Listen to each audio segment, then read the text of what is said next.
Morning everyone. I'm doing a rolling start.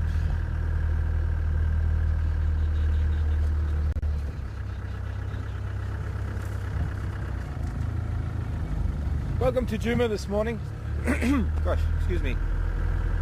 As you can see ahead of me, it's pretty dark and we've had the usual kind of rain, the same kind of rain we've been having, sort of switching itself on and off. Little shower, stops, little shower, and then it stops.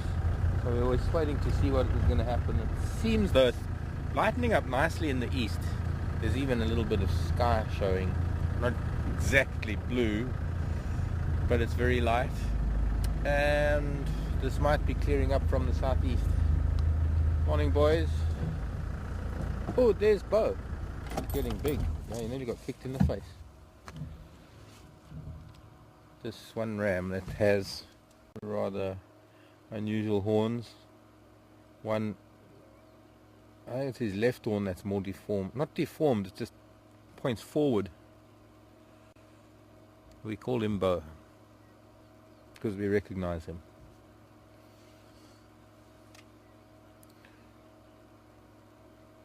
The other rams are just called ram.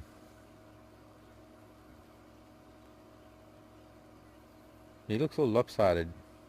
I watched him sparring the other day. He doesn't do too badly. In fact, he's probably going to be quite a formidable opponent this next coming year for the next rutting season.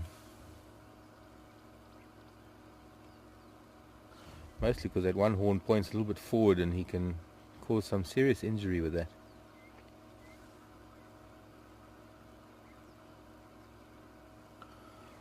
Bo the asymmetrical ram. How about Bo? Be good. Little bachelor herd. Now, the reason why there's a bachelor herd this time of the year is because lambs are dropping. Look at this green carpet that suddenly appeared here on the open area. Road to road carpeting in green. Slightly better than AstroTurf. Morning boys. Please excuse me, looking a bit wet and bedraggled, child. Oh, we've got a nice stripe on his rump, probably a claw mark. Look at that. A healed scar. A leopard trying to grab him. Oh, and a nice little picture, if I can just go forward a little bit, of two youngsters. Can you see them through the trees? Yeah. Beautiful shot of them with the distance. Two little boys head bashing.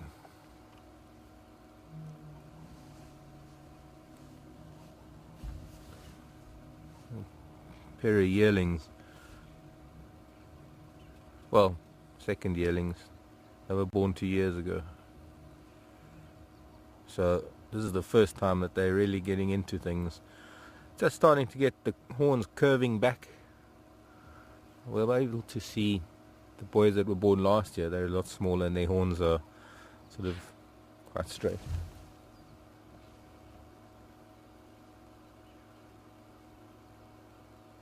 I think we need to go that way.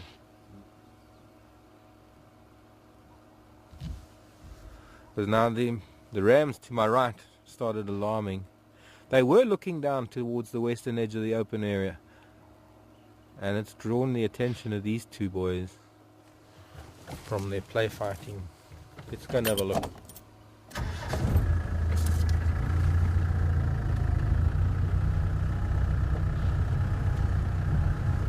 It's a steenbok. Well, at least I think it's the steenbok. There's a steenbok down there that's just come out of some bushes. And it could have been the steenbok that was confusing them. They might have seen movement. They didn't see the whole animal. Little boy steenbok, young male, very young male. I wonder if he hasn't crept out of that bush because he heard the Impala, and the Impala was shouting because they saw him creeping around deep inside that bush.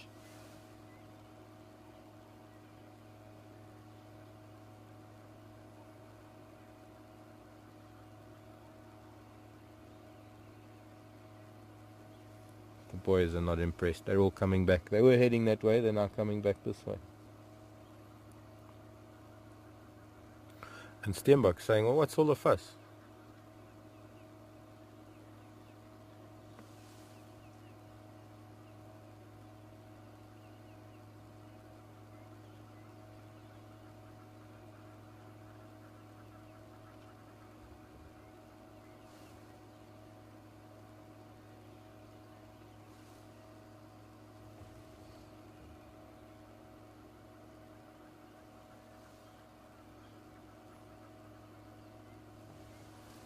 What is our P of A today?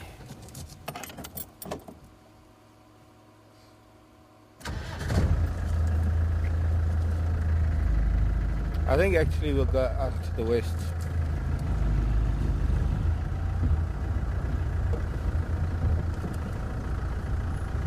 And then to the north. I heard lion last night.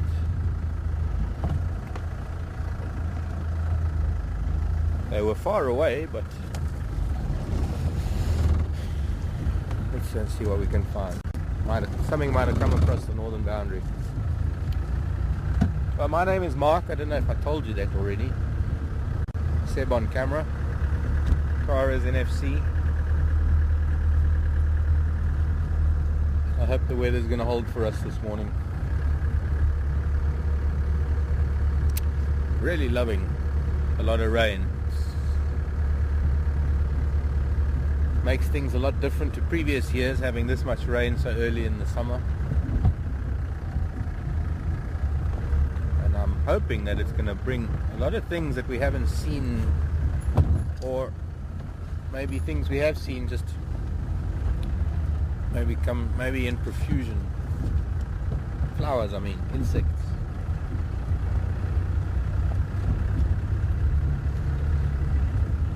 Reptiles. That reminds me, got a bit of work to do this morning on my checklist. See what we can find.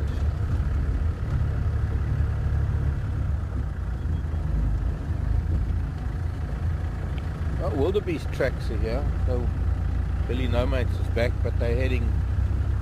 Let's see, does he go Gallagher? Looks like they went down Gallagher shortcut.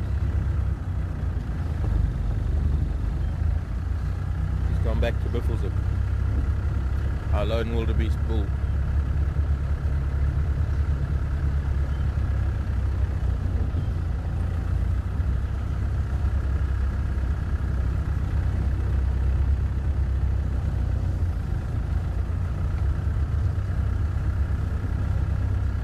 Oh, they only come out at 6, don't they?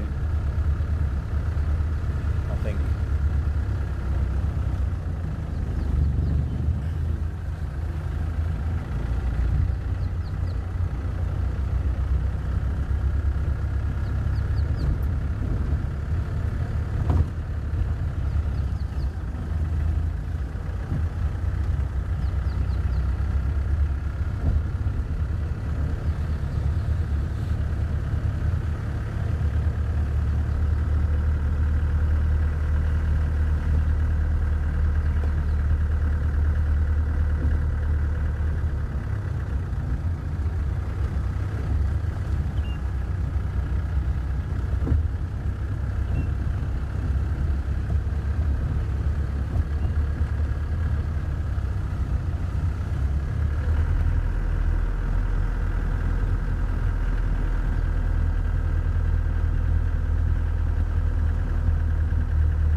been elephant here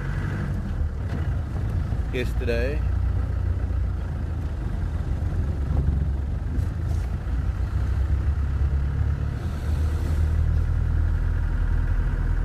Maybe we shouldn't say the name, and not for checklist reasons.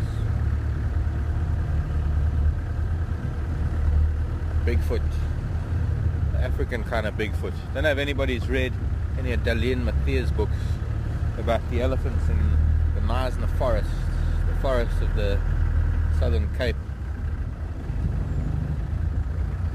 The early woodcutter days when those forests were being cut at an alarming rate for the timber, the yellow woods and the stinkwoods. Two of the most prized woods in furniture making in this part of the world. But the woodcutters also turned to ivory sales in times of hardship. I can't remember the reasons for it. I think there was a lull in the wood market or something. Or they had damaged, they cut some, I don't know. Anyways, they started turning to elephant hunting. And Dalian writes these books about woodcutter families, and in particular one book, Fila's Child. All the books been translated from Afrikaans. And Fila's Child about a white boy that was raised by a coloured family. Very interesting, very good. It was also a movie, I think. But the famous one, Circles in the Forest, that's the one about the woodcutters and the elephants.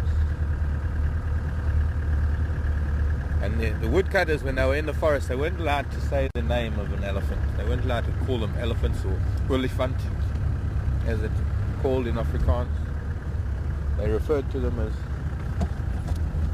Bigfoot.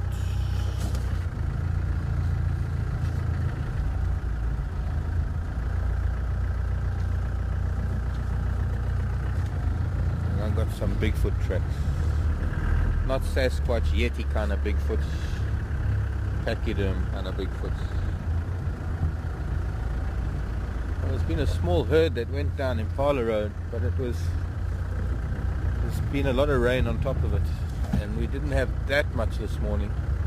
We'll take a look nonetheless.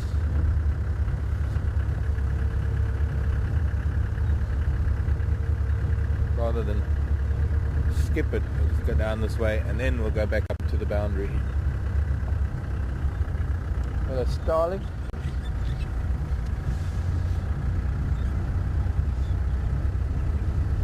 There's one part of the book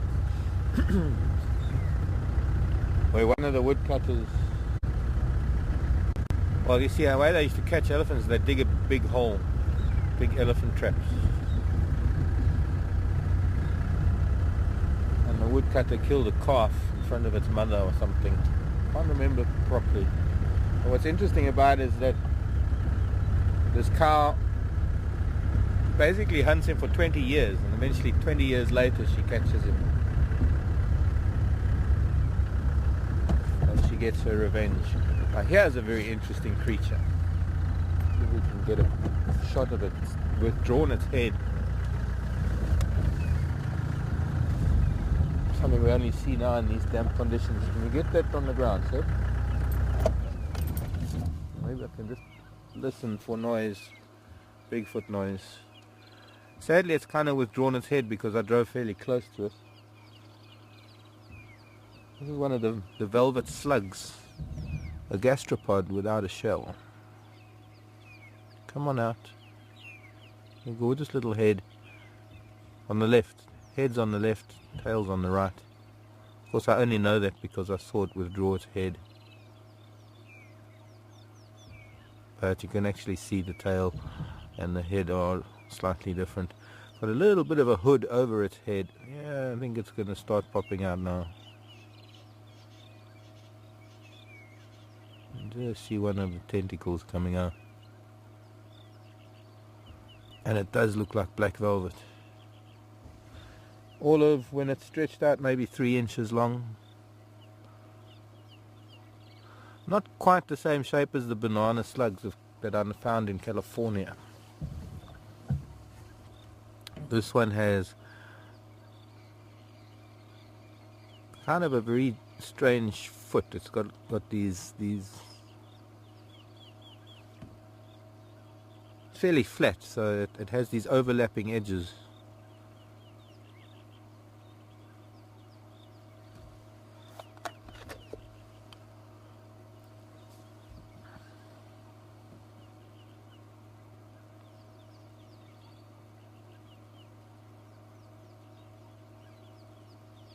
I'm a little reluctant to come out. I can probably feel the warmth and carbon monoxide of the vehicle, and it's reluctant to show itself. Okay, let's carry on.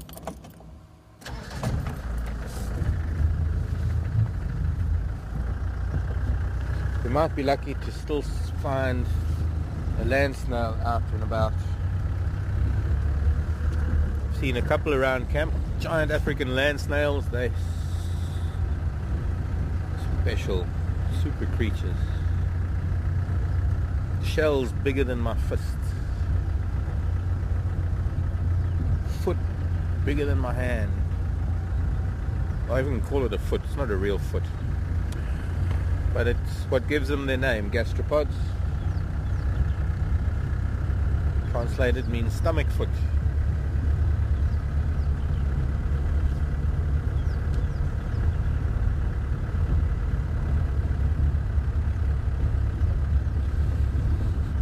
And the problem with elephants, oops, I said the name. The problem with Bigfoots coming this way means that they're going to cross the boundary fairly quickly, unless they turn south. But the tracks that I had went west, and they probably crossed over already.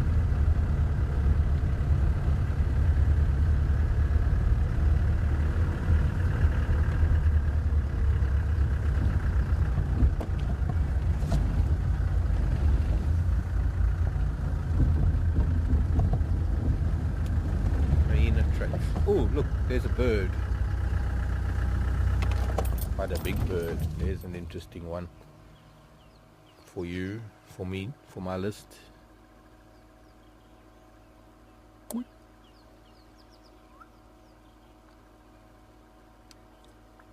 I don't know if you heard that. Quick. No, it's a little bit far.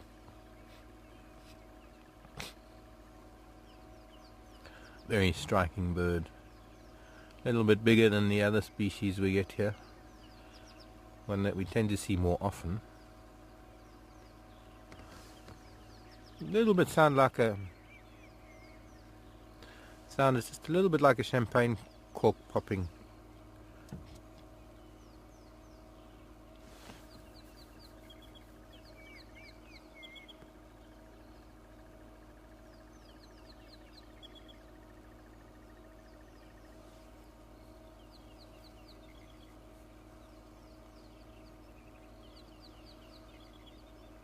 Now this bird has big cousins and smaller cousins.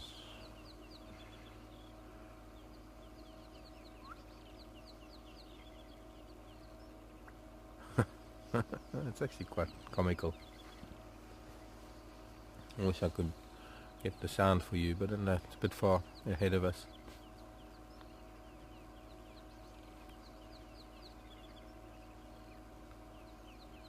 I can do this. Point the microphone in it. It'll work.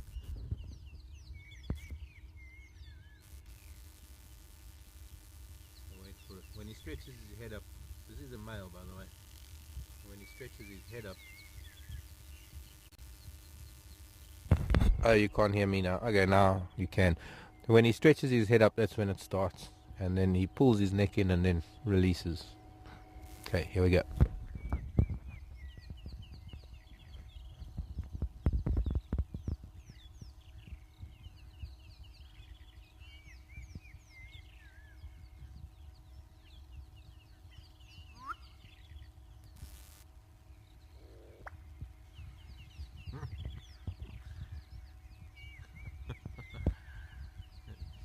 Got a kind of giggle at that.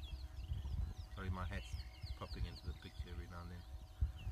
Trying to keep track of it on my screen.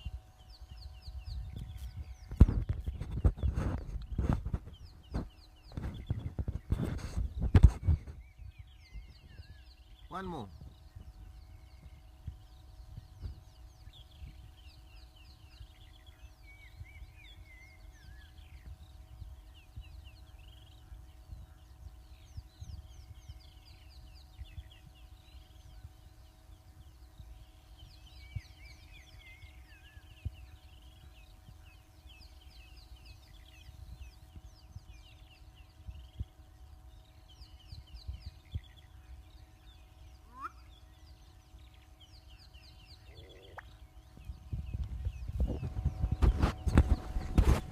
Good, I think the sound was up. You must have got that one. I'm just going to go forward a bit. I don't know if he's going to move away.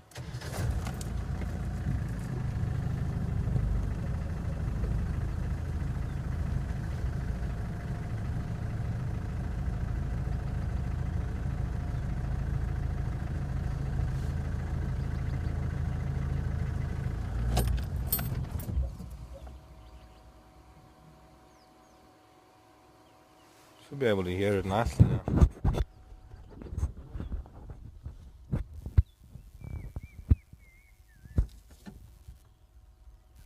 Hello Brent, in New Orleans. Are there any folklore creatures?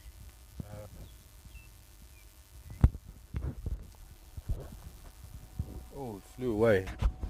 Beautiful wing colours too.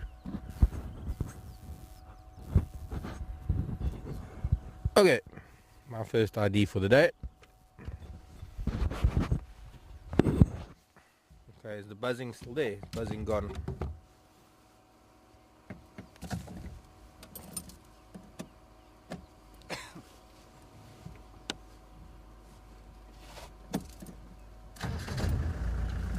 Hello Deborah, thank you. Deborah's first one back with black-bellied bustard. And Amber was Tony in California. Was it weekend? Gee, somebody's been driving fast here. Amber also came back with black-bellied Korhan, which is its old name. Also it's allowed. But yes, that's the black-bellied bustard.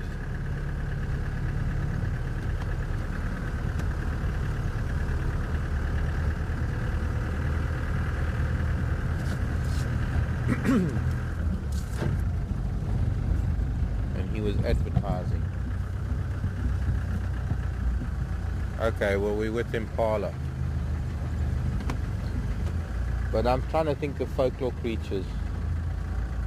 So we'll just wait on the folklore creatures thing until something comes to mind. Right, any babies? Children? Look at her, she's...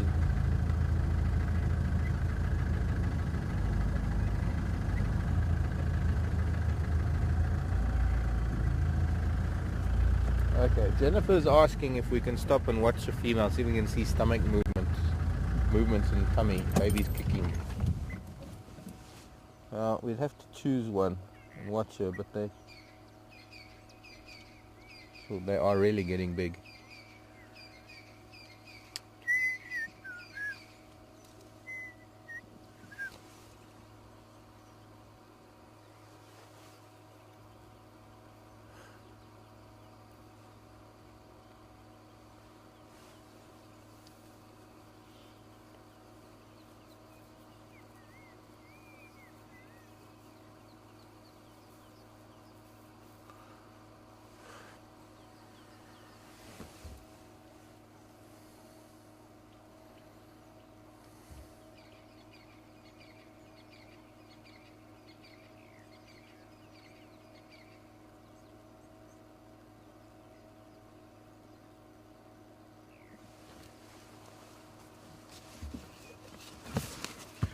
Hello, Dr. Rita.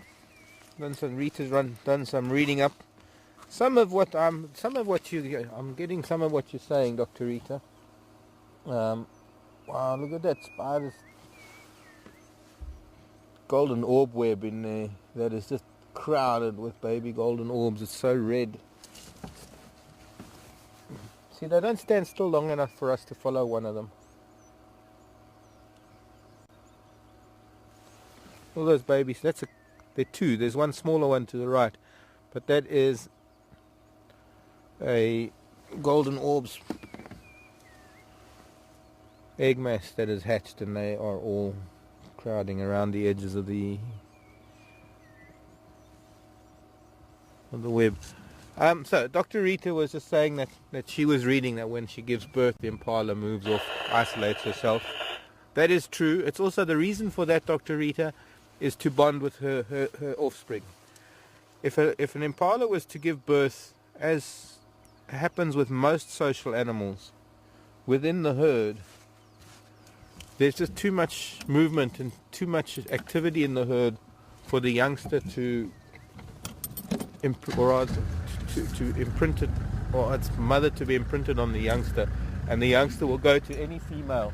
And it is quite often you will find that other females don't tolerate other youngsters. They're too busy with their own. So the reason why she will leave the herd and give birth elsewhere and off in the bush on her own is so that she can bond with the child, and that imprinting is important, so that when she is back in the herd and she's off feeding, because when she's back in the herd after a few days or even a week or so, she can then, since she knows her lamb's call and her lamb knows her voice, she can leave the lamb in a nursery group and go off and feed and come back to nurse it every now and then. I've had various animals in my life that haven't been through that imprinting process, haven't been through enough time with their mother to figure out what their mother is, actually following a vehicle or even a person on foot, because until they know what they are and what their mother is, they will follow anything that moves. A lot of you might have heard that famous lioness up in Kenya who adopted several young antelope over time, and the reason why it worked is because they were taken from their mothers so young that they had no idea what they were, so they would have also thought the lioness was their mother, not having a fear of it. But I'm not seeing. There's one that we can look at, see if there's any movement in her tummy.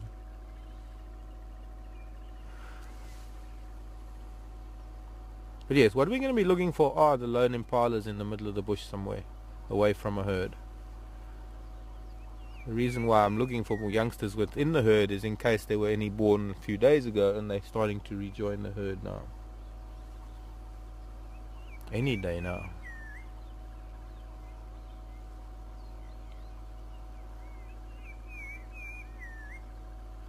I want to find that herd later, maybe. I want to find that herd that has that one female. It looks like she's probably got twins. She's got that huge bulge, the one that we see at Gowrie Dam. Got a huge bulge on the right side of her. Tara's saying she saw her last night. Like that baby's going to burst out of her before it gets born properly. An impromptu cesarean. But yeah, it's kind of hard to keep track of one, especially this time in the morning. They've probably been huddled up in the rain and they're now hungry and they're feeding in earnest. So we'll move on. We will catch up with the herd some point this morning and see if we can watch them a little better. Closer, I mean.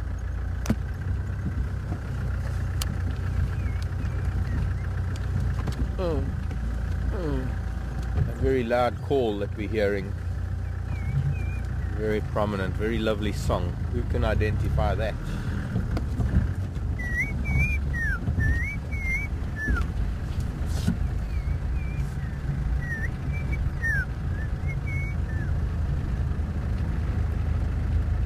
Oh look, there's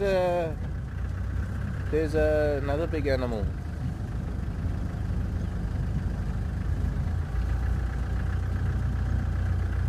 Okay, we won't do this one. This is a giraffe. Look at her, she's very pale. She's almost bald. No, he. Actually, we see. I thought it was a female just looking at the color, and I didn't look at the boy, but and he looks like he's got a little lump on his throat. He's upset about something. Maybe a little growth or something there. Very pale. You one of these giraffe that's got this disease, lumpy skin disease. He's starting to get it on his neck too. And he's got one on his throat. Might account for some of his hair loss. There are some giraffe that are covered in these lumpy growths.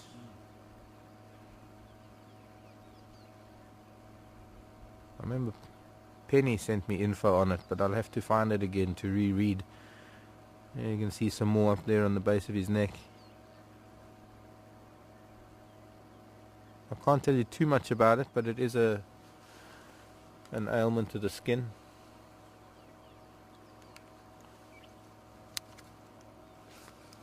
Morning stations, Mark Mobile.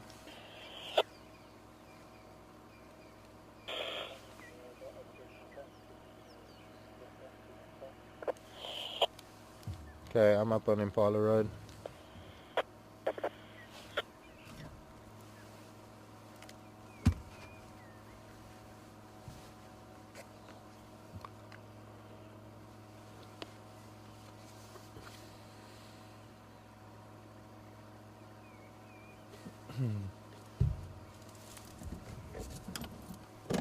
Oh yes,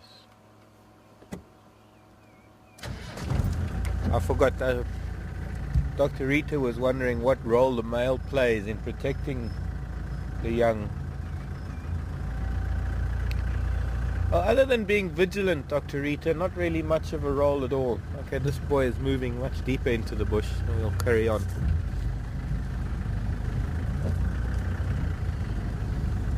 A lot of the males tend to move into bachelor herds now because of all the youngsters coming about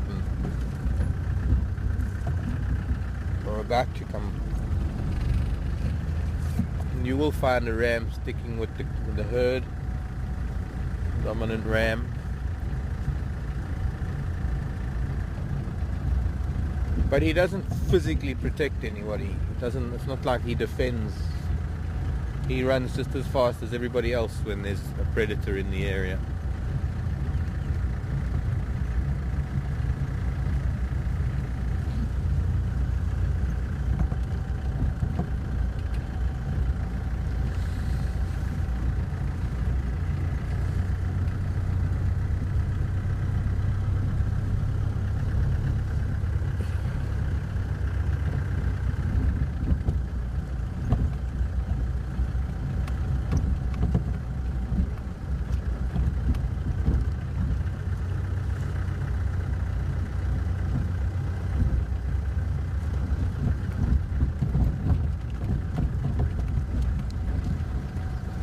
Oh, hello Tony, glad you could watch a little bit this time of the day, and maybe next week a little better when times change for you.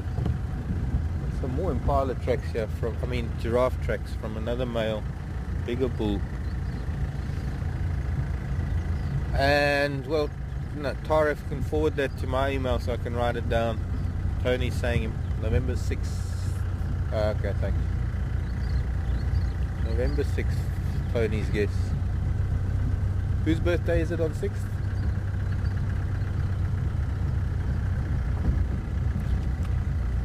Tony's son's birthday.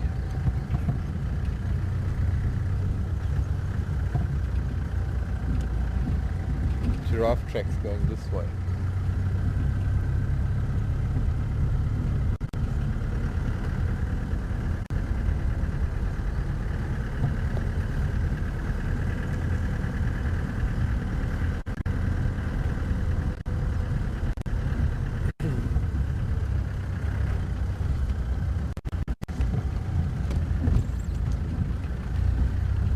Okay.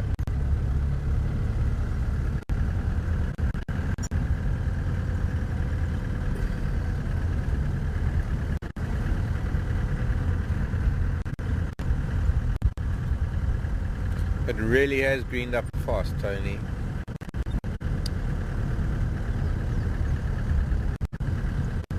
There isn't a tree that doesn't have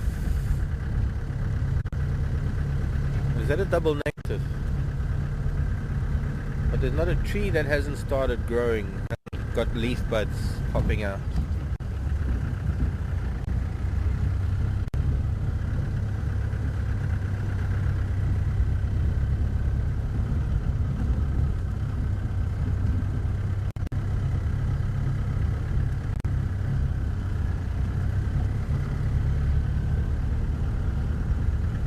Have a look up and down Triple M, then we'll go back from whence we came.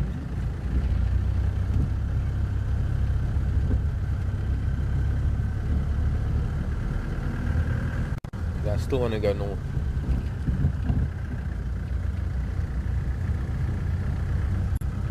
Oh, Medeka.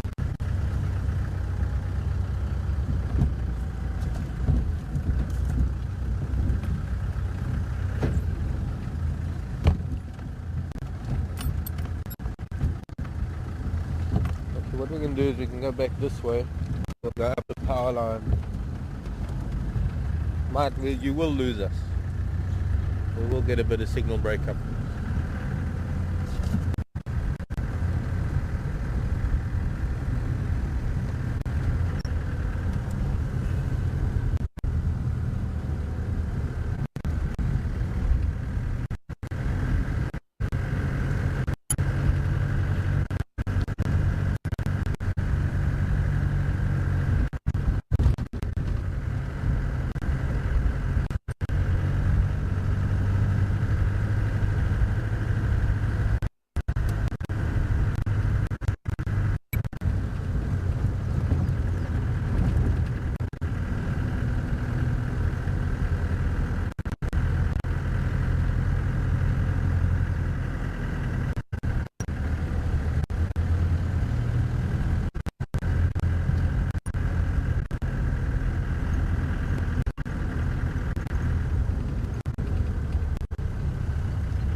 Another 5th of November.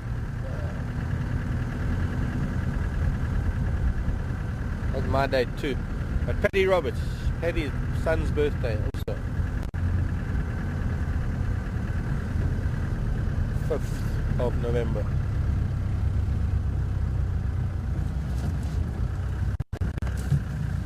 Okay, let's go north.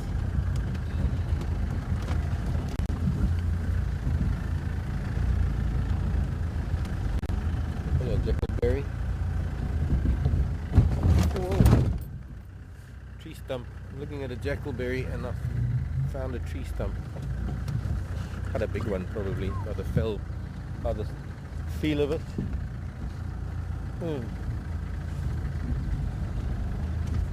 Luckily these tires are quite good.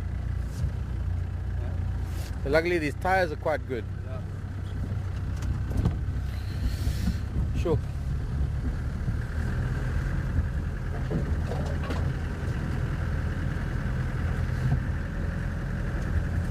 And that's where all the honey is. Bottom of my cup. I was wondering why my tea was so bitter. All the honey was sitting at the bottom.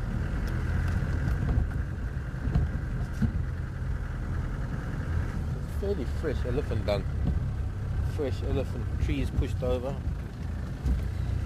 So they were here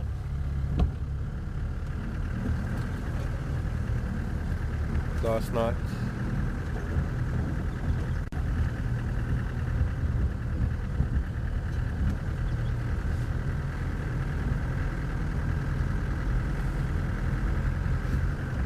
Said the name again.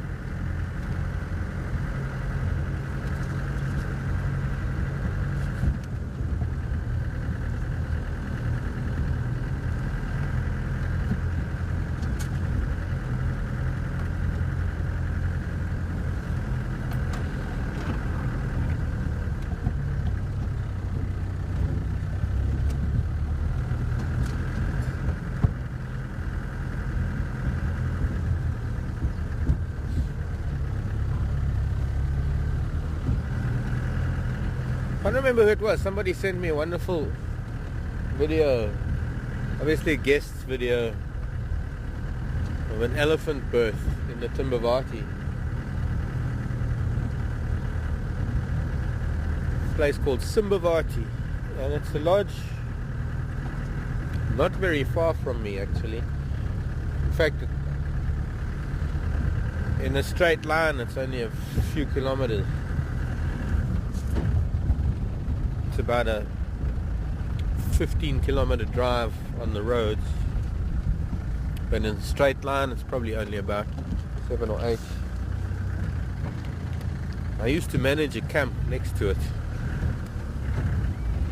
and actually the housekeeper that used to work for us here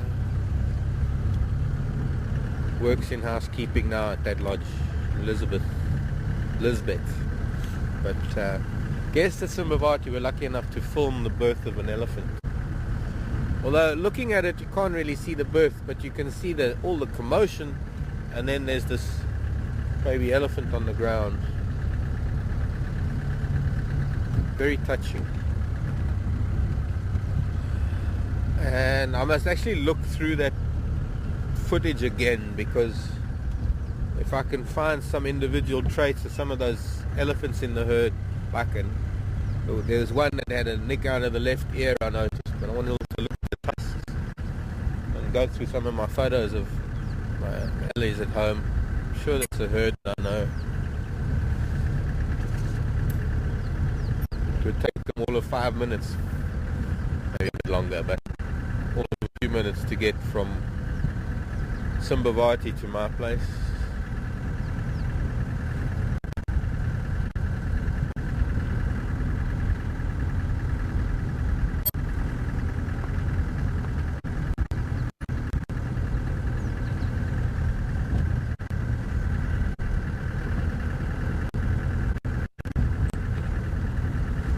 A little bit of sunshine trying to break through. That's good news.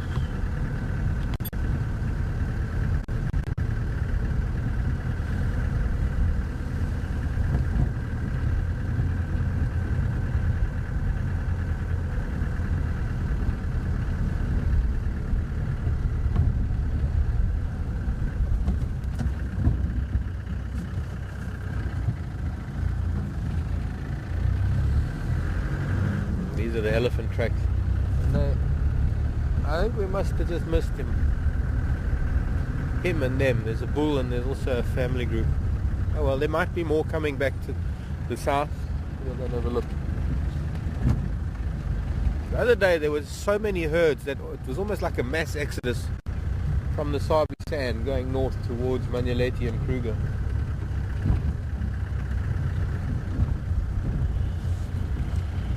Must have been heading up to a meeting or something.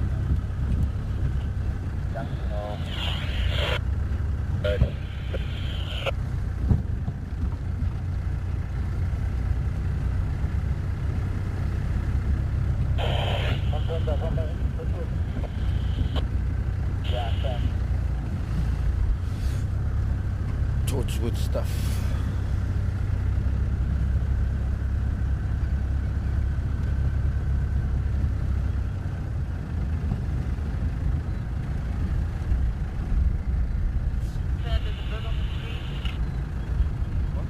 In insect on the lens in the front.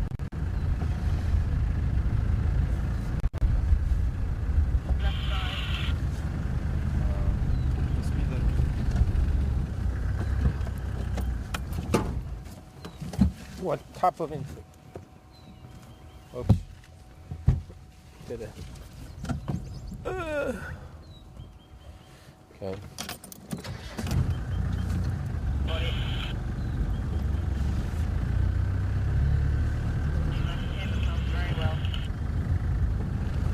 I can hear you too.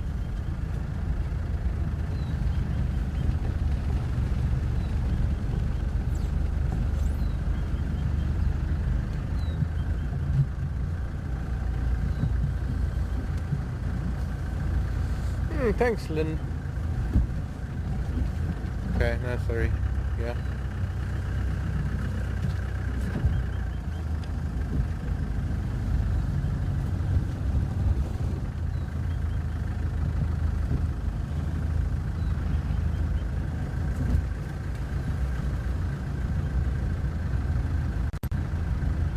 Okay, that's really a lot of info. I'll read that when I come back.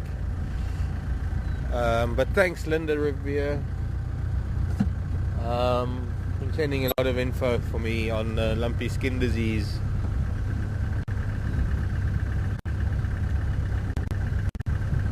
Caused by insects, spread also by necking. Not the kind of necking that we might do in the back seat of the movies on a Saturday night, but the kind of necking that giraffe do. Neck fighting maybe. Well, they do kind of neck, they do rub necks. Can also affect cattle, Impala. Can be fatal. And they are some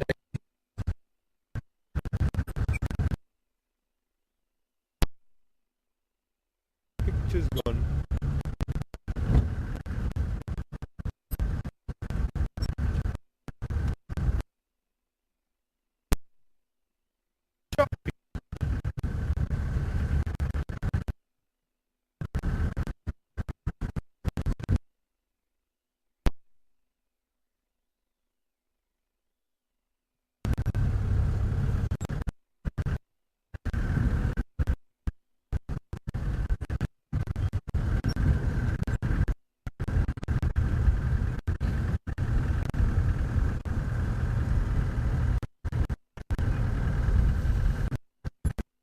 Green is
okay, so the chippy choppy is over.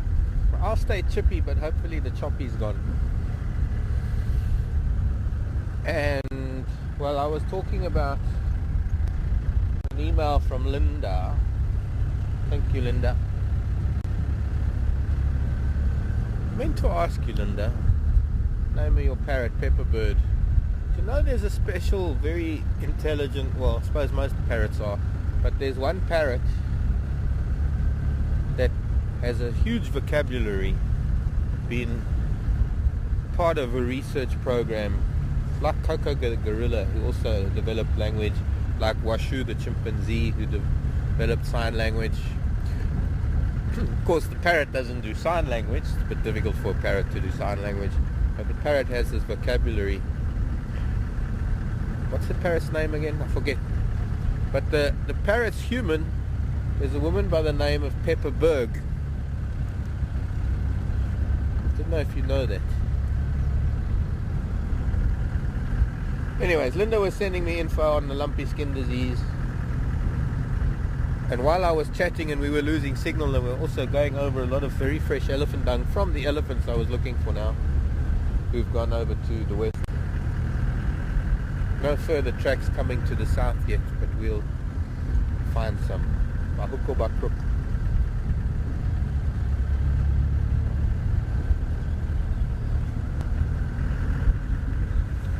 So thanks for the info, Linda. Unfortunately, even though there's a vaccine available, it's not something that can be done in Kruger.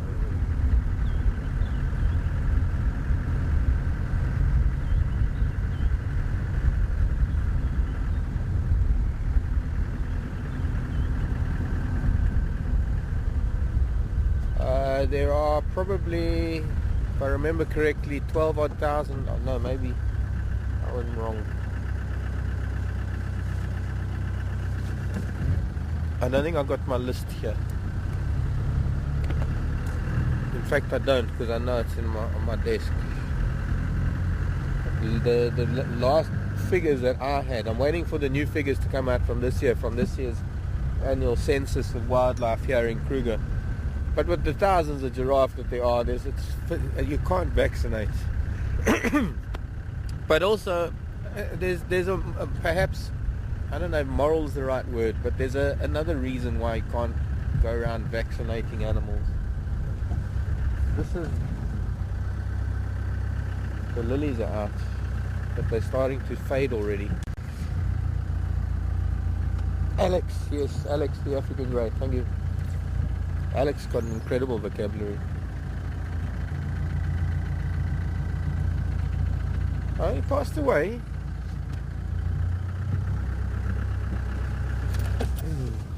Candy pink lilies. Just want to see if that one.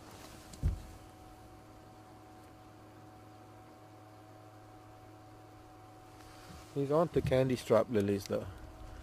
I'm not sure what lilies they are. I haven't been looking at. But I don't think they're a crinum. They got a very narrow leaf. Very small and narrow leaf. Anyway, we'll find another. There's one flat on the ground that's already faded. They only lasted a day or two.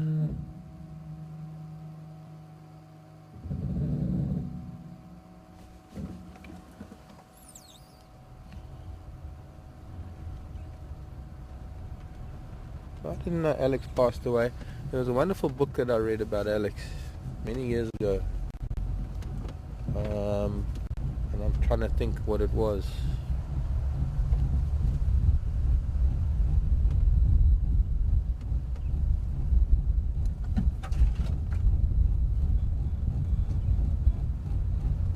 Anyway, where was I? Oh yes, the numbers, there are thousands of giraffe, and one of the other reasons why one can't really do things like that is because it would, anything that happens naturally has to run its course within a population of animals, because it's that very thing excuse me, it's that very thing that maintains the genetic purity of a species. If animals can withstand something, it means that they have a defense against it. It means that they are a stronger individual. And when we start fiddling with the viruses and diseases and vaccinations and things, we start altering the course of nature. I think to some extent, because we've seen in the not so distant past that all the predators here in the Sabi Sand were vaccinated against rabies. I think that was a slightly different circumstance or a slightly different reason. The entire ecosystem would collapse if we lost all the predators.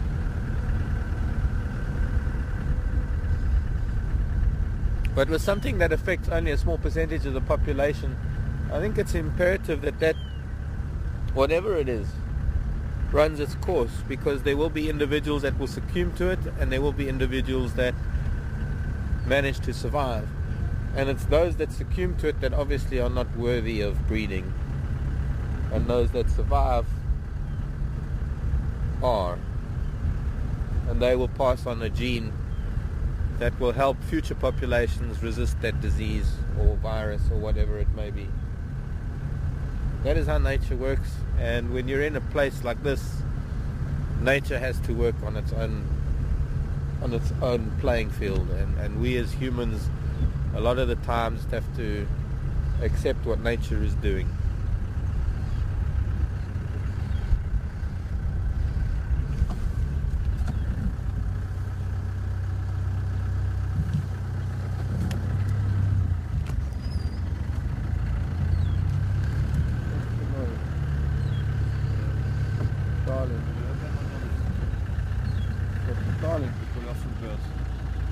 Colorful bird. Two birds. No, go over there, man. Yeah, no, I'm just listening to the sound. I'm not. Oh, those two. Yeah. I don't know. I think I've got them on the list. But I want to see what's the noise. Unless the noise is because the birds are fighting with each other over nesting place. Alright, here goes one of them. But there's a starling shouting.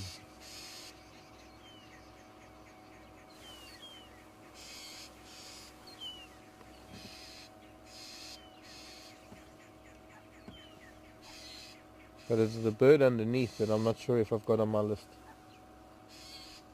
Lynn in Canada sent me a list of things, because I need to update my list and make sure that I've got everything. But I will need it verified by someone else.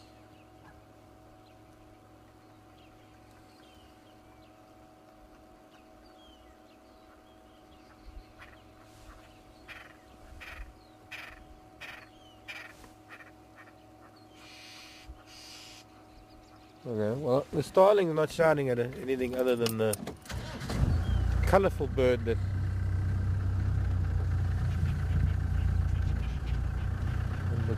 and they're shouting at the starling. So I guess there's a bit of a dispute over differences of opinion.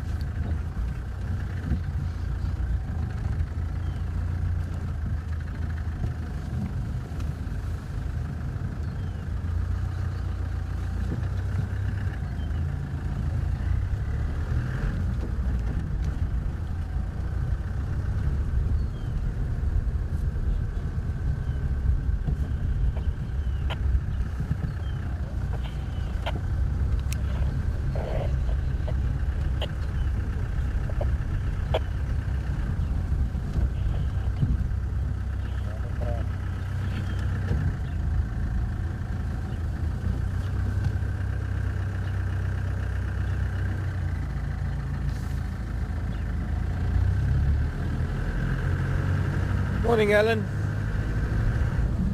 Thanks for your email. Interesting email from Alan regarding birthing, and with horses, full moon does play a role. I think the moon plays a huge role in many things, and it could very well be a factor excuse me, in the birthing of the Impala. Alan is saying the 11th of November, it's full moon.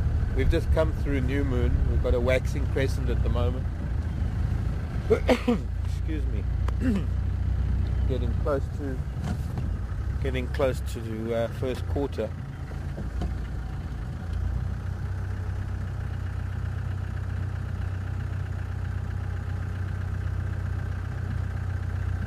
Sorry, just looking at pachyderm tracks.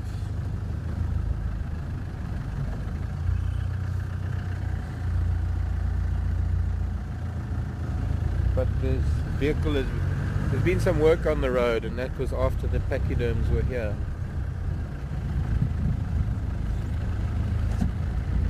Some of them crossed north anyway. But yes, Alan, good point. And the thing about it is that there will be some that will start beforehand. Perhaps we might find a flush of births around the 11th, but I still don't think it will be I think there'll still be one or two happening before then. We shall see. Any day now. Any day now.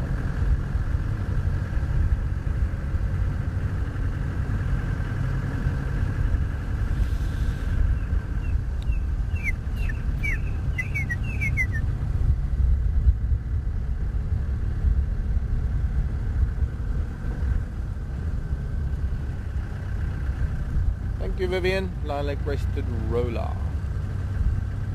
Just in case I didn't have it.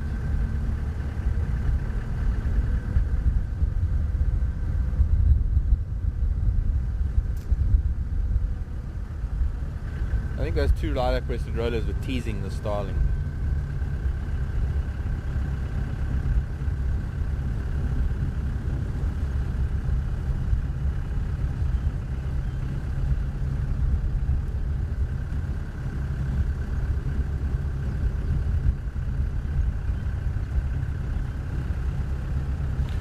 Hello, Sandy. Do all elephants need salt, as in the documentary about the cave elephants? And where do the elephants get their salt in this area? Well, yes, all animals need salt and minerals, and a lot of animals get it from whatever they eat.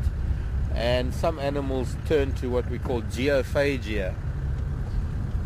They find minerals in the ground, and you find some areas, either termite mounds or the walls of riverbeds, places where there might be minerals in the soil, and animals will get it from the soil. There's a very, very tiny population of elephants up in Kenya that go into those caves, and it's unique. It's the only place that they do that. And there might be extenuating circumstances why they need more salt than others. Who knows?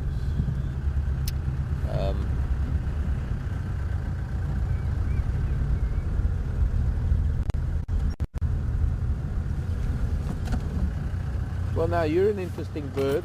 I wish you'd sit down for me. Come here. Come this side. This side. Come this way. This way. You're coming to look at me. Seb can't get it. Let me see if I can draw it. Come.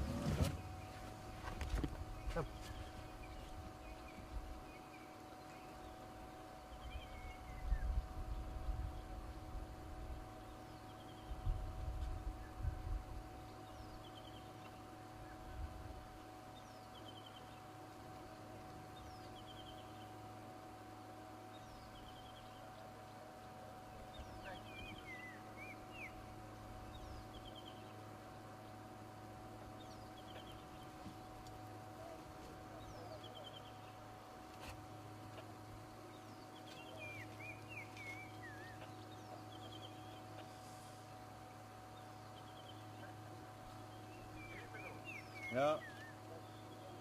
A little bit. Slightly. Yeah, I got a few shots of him. Actually, what's quite incredible is that the tail isn't very deeply forked. Okay, this bird is hanging around us for a reason. And the reason why I went out front of the vehicle was... Hang on a sec. This thing is broken.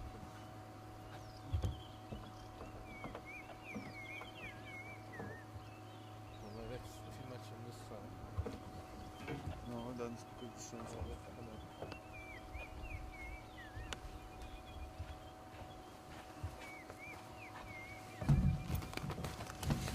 Now there are two subspecies of this bird, and I think that's one of them. Well, there's one of them, obviously. Anyways, I don't know if any of you can get that. I'll tell you about it as soon as I get the name, if anybody does get that for me. Let's turn inland for a bit and go to Central Road. Just landed. Ja, das Probably because it's going to come and have a look. just stay here, yeah, stay here. Okay, but you're getting from there.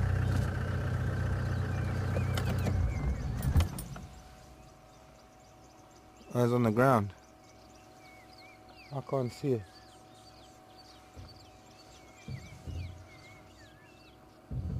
Might be termites that it's getting at.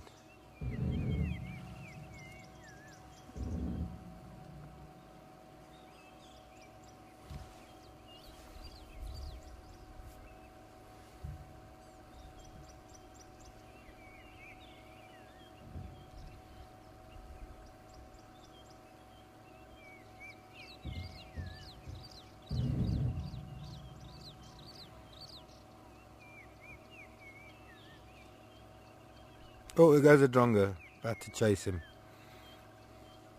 Or her.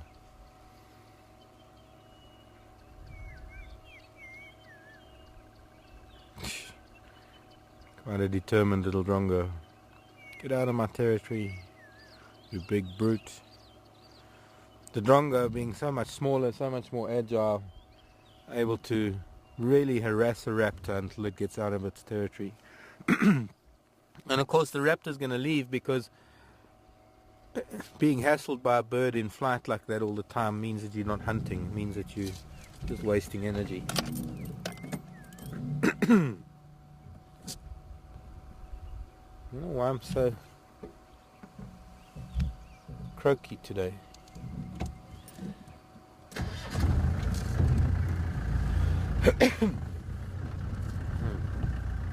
Oh, the European swallows are here.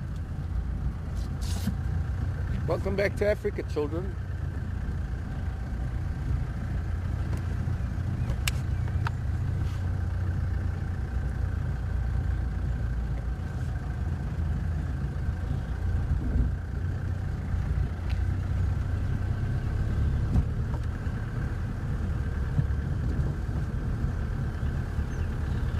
I used to have one of those birds that used to come back my way every year in the Timbavati, and I know it was the same bird because the behavior was the same every year. It would fly its shadow, constantly fly its shadow over me until I noticed it and looked up, and then of course it would wait until I would give it a tidbit, and that is bad, but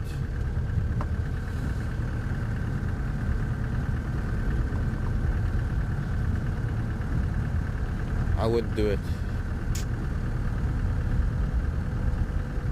It's not wise to feed wild things, but that you can hardly call that a wild animal. It's semi-domestic, in fact. Coming down from other parts of Africa where it's probably taking sandwiches out of tourists' hands in the Ngorongoro crater.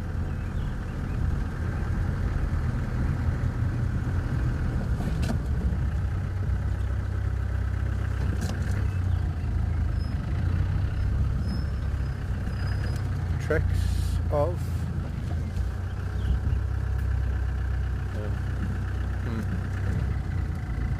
water buck and something else.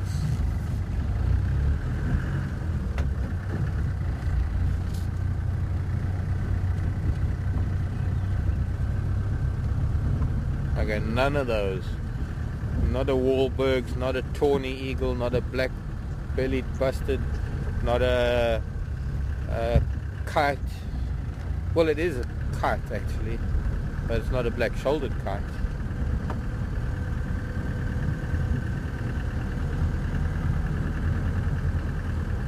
Do we get any other kites in our answers? Nope. Well, now I might have disqualified it.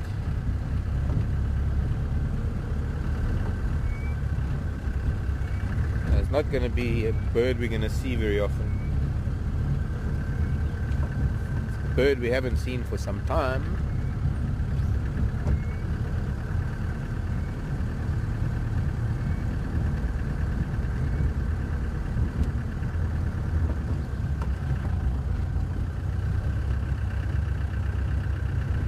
Sherilyn, yellow-billed kite.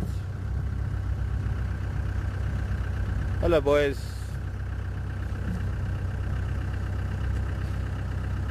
Sure, they're so nervous about their place within the little bachelor herd that when one moves, the others. There's just all this posturing. Anyways, yellow-billed kite, Milvus migrans. Oh, I'll take that.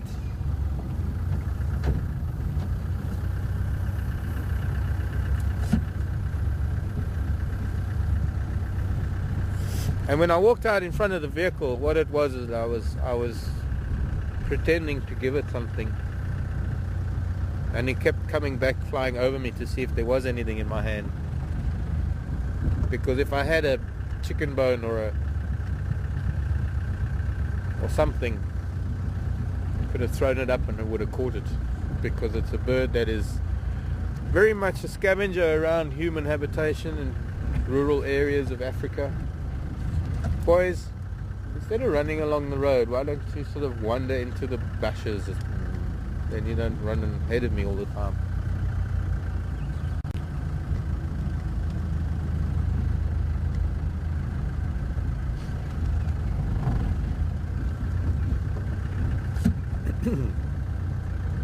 We're on Giraffe heading towards Central Road, and we'll go east.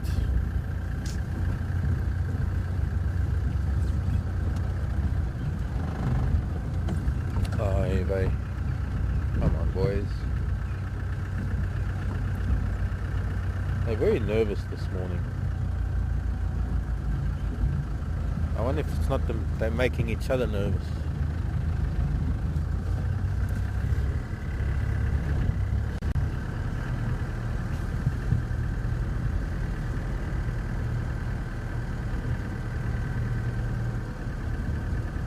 Hello, Jackleberry.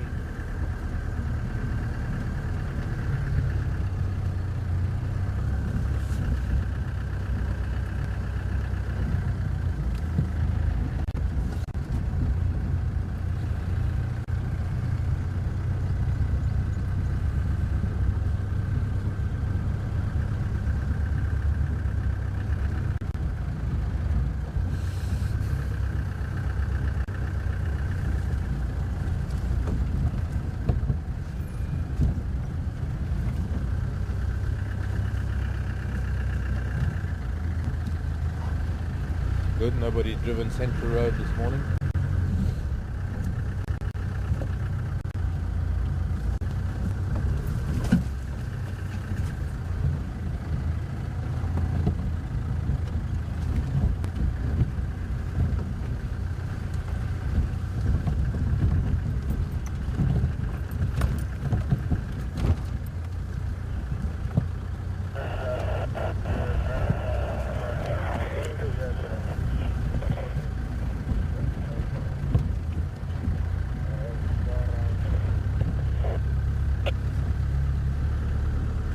To hear that.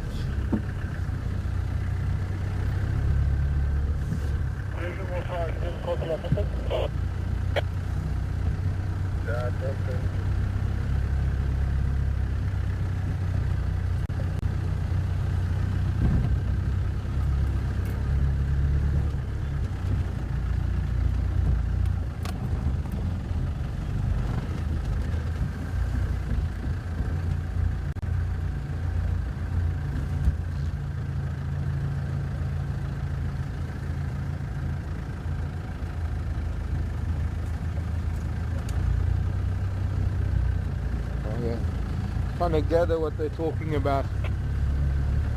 Easier to hear on my earpiece than on the handheld radio, but it's up in Buffelshoek. And I think Aubrey's talking about lions calling for about 10 minutes ago. But it's up near Jordan's Dam, so it's far away.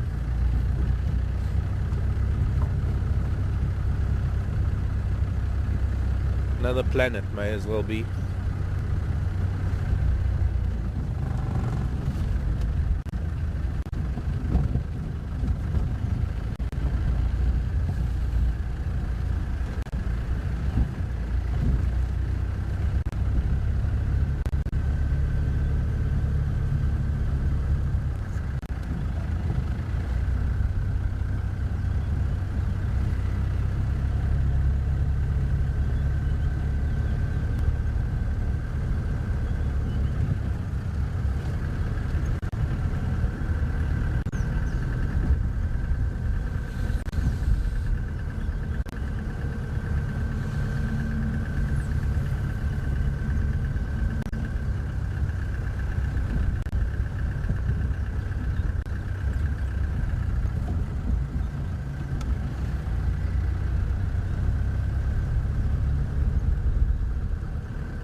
was going to go further east, but I think we'll go down Vulture's Nest. Because I saw something off the road. Morning, Oriel.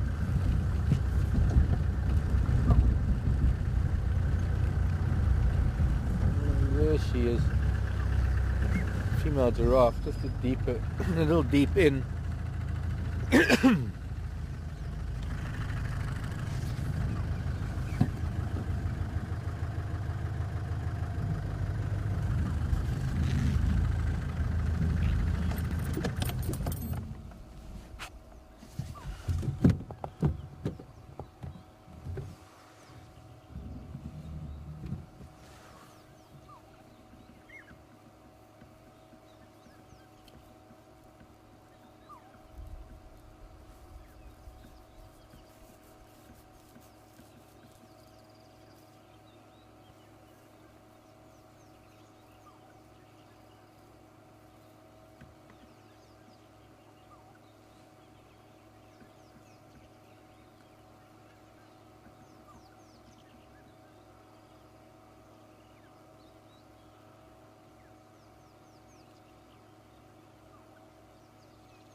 Not the greatest view of her, she's quite far in, obscured by bushes.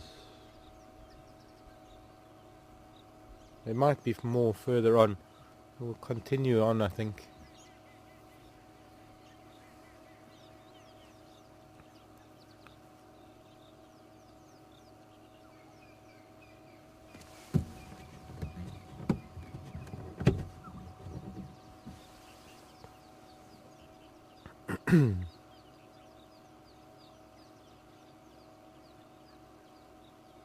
Yes, good morning.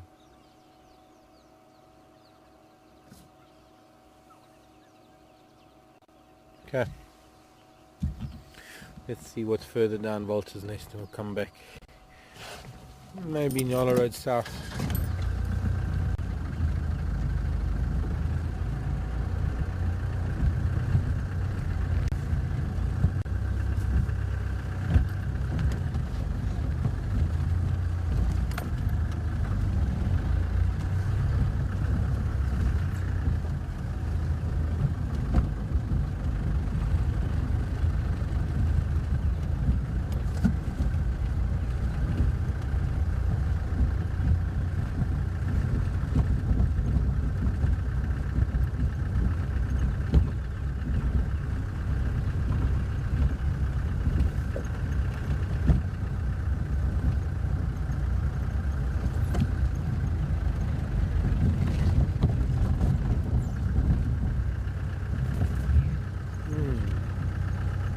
Branches in the road, that's interesting.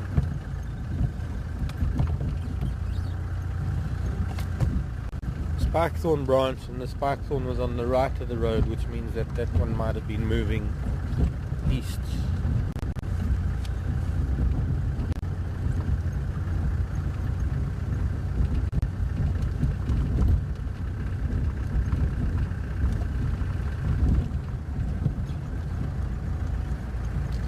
South.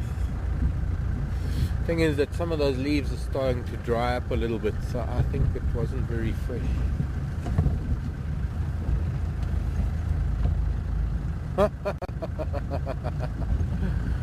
Tara's got one of Karula's cubs in front of the window. Oh, no way. Yeah. Shavinzi's looking at the shade netting in front of the window of FC. Oh, nice. Nice one, Tara.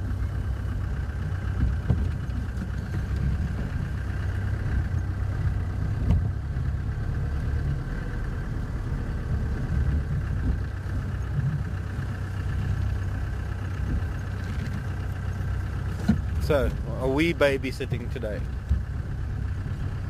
by the sounds of things.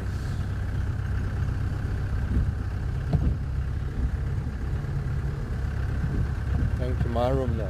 Okay. I think I closed my door, otherwise she could curl up on my bed.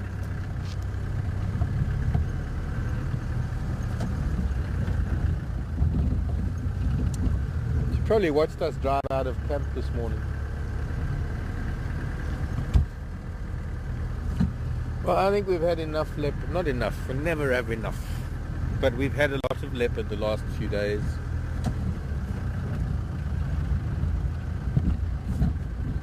I don't mind if I don't see a leopard this morning.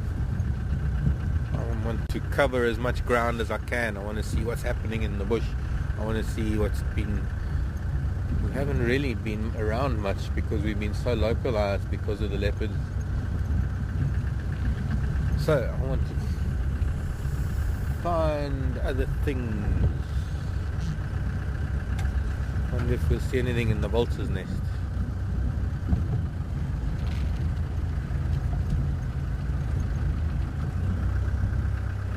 Not looking like there's any movement up there. Let's try from this angle.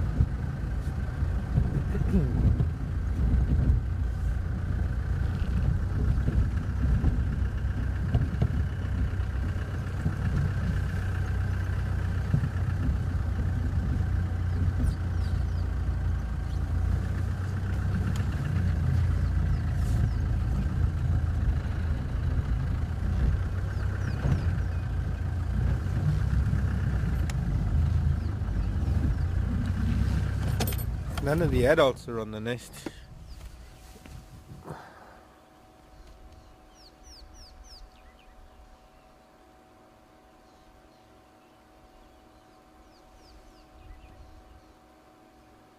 Oh, something just... Could have been a starling, just flew away from there.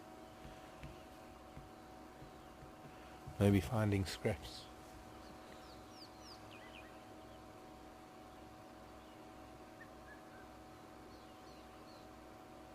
I'm not seeing any movement at all.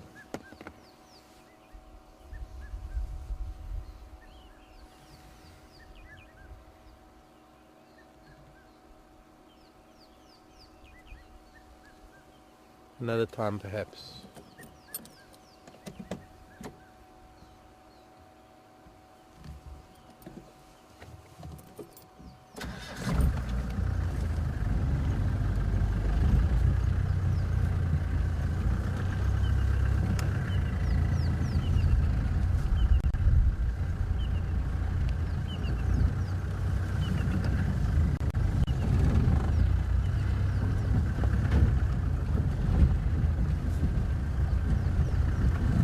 Now what I'm going to do is just go and have a look at the riverbed, and then we'll come back maybe Impala Road South. I want to see if there are any tracks of large mammals down here in the sand.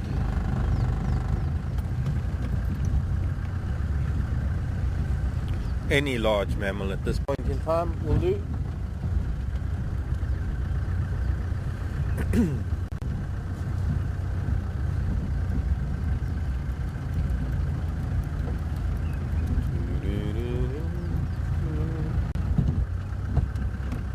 No. Nothing. Lutu. Nada.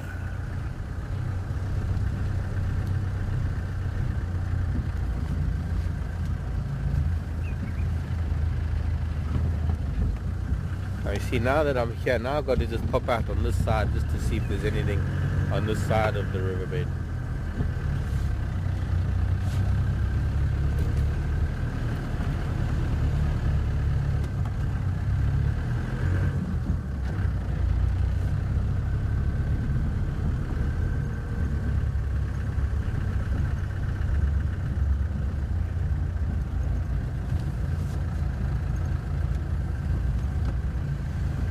Doesn't look like it.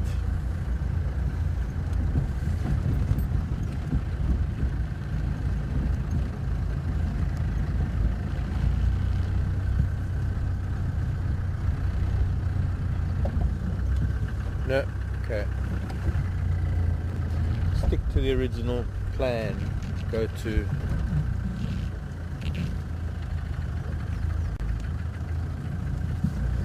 Nyala Road.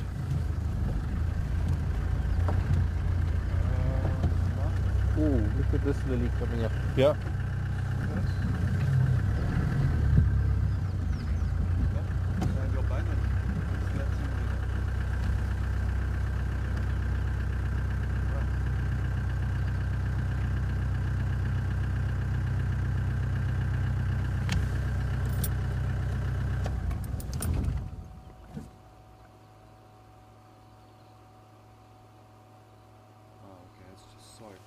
On me, it looks like a lion sleeping. You know the Oh yeah.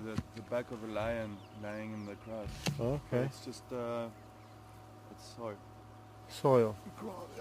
That I think is one of the candy striped crinum lilies coming up. You can see it's got multiple flower heads on it. Maybe go forward. No, don't need to. We're going to have to watch that closely because it's going to open up. Even by this afternoon it might be a little bit more well developed.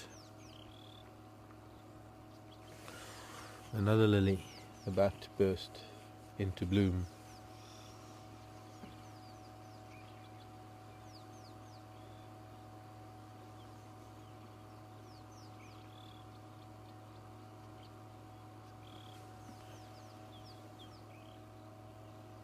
Okay.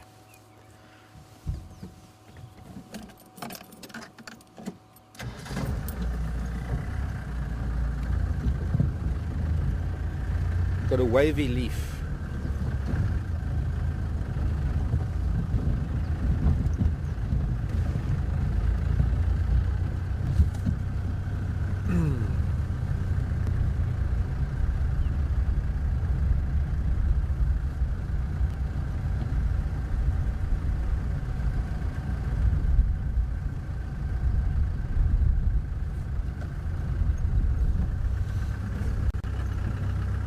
We can get those white flowers. They're starting to come out. We're going to get a lot more of those. Now this I think is a cycnium. I don't know what its common name is. Is it?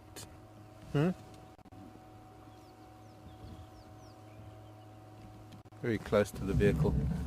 And hopefully see more of them, because when they start flowering it is becomes quite common.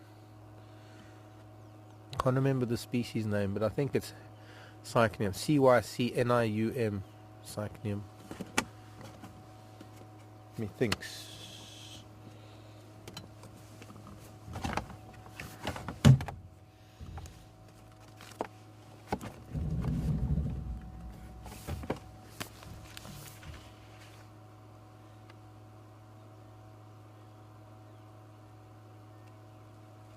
Cycnium adenense 364.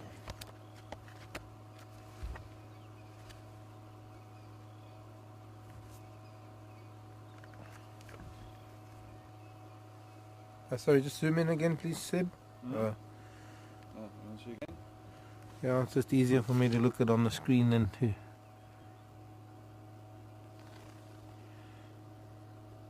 maybe not. It's close to the side. I think can't see its leaves. Looks like it could be a cycnium.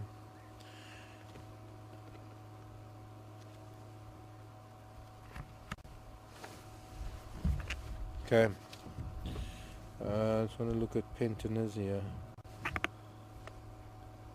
Got to remember them all again.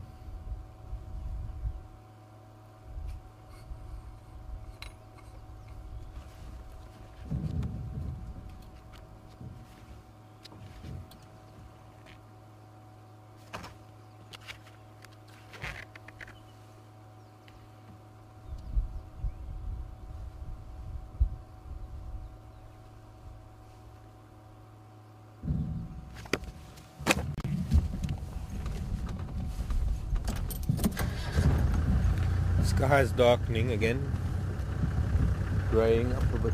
Who knows, maybe more rain coming. Oh, there's something in the sand, footprint wise.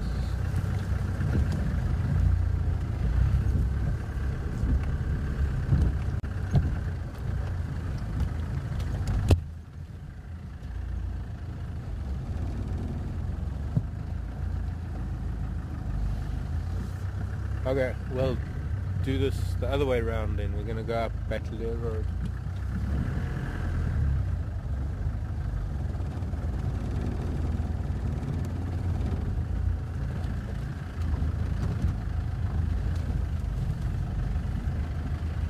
Billy Bob, what African food do I like best?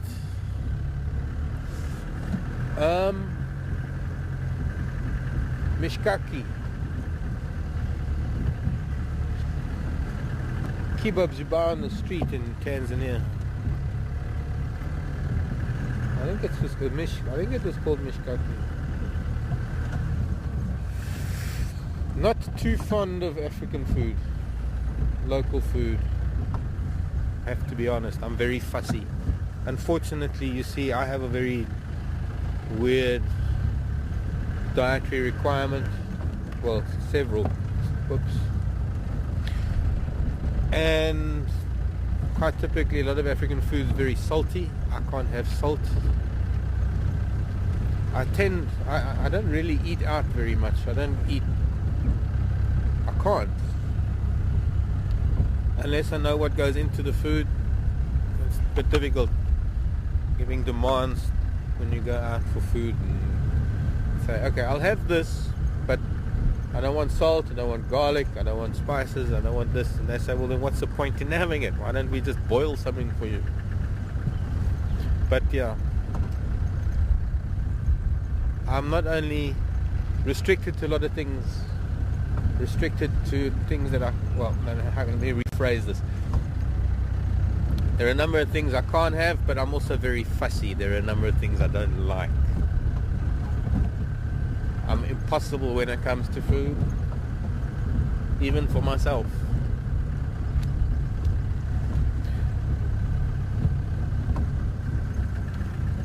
I wonder where this pachyderm went.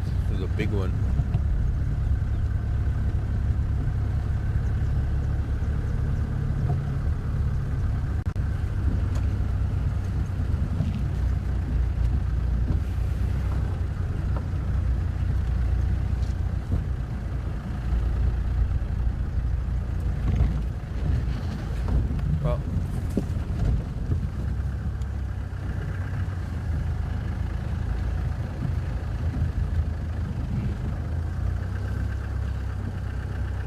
This big pachyderm was here. Hello, Jeannie.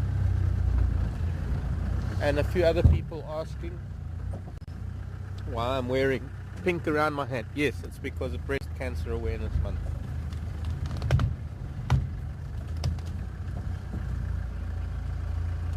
That's one way to deal with it. Sorry, tree. The elephant got you for me. Oops, I said its name. Where are you, Bigfoot? I'm gonna find you. There, his tracks. He slipped in the road here.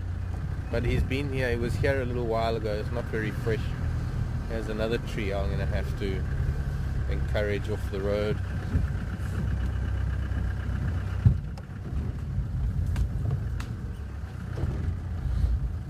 That's why we have a bull bar.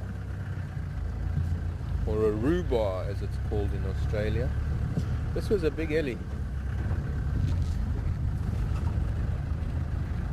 Must have been a magnificent bull.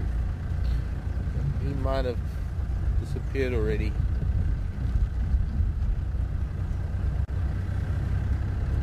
Pink around my hat. Well, this is my old hat.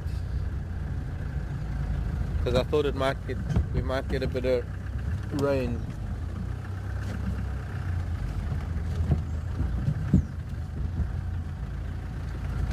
I didn't want to mess up my new hat.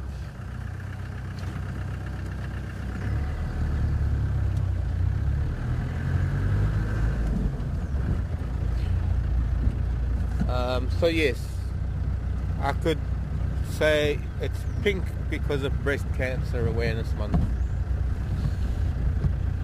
I can also tell you that it is a very, very old bandana, one of my original bandanas from the early 90s, one of the few that has found its way around many of my hats, in fact, over the years. And strangely enough, was never on those hats when those hats were lost, so it somehow survived. It was from someone named Terry in Florida.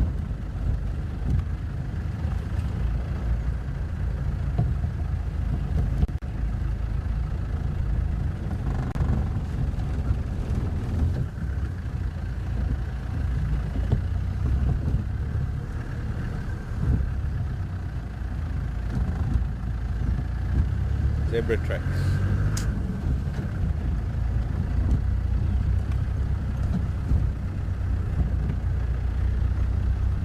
White ink flower for the cycnium, the adonense.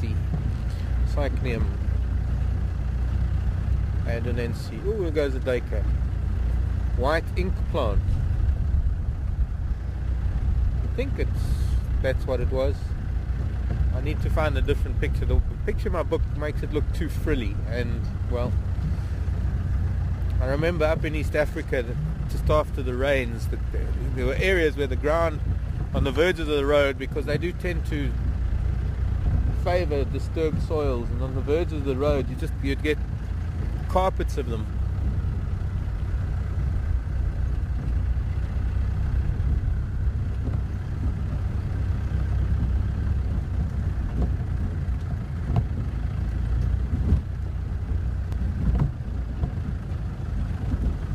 Drakensberg Drive. I see he hasn't had a vehicle on it for a little while. That allows me to see what animals might have been. But the rain has obscured all these old tracks, and there's nothing fresh as yet.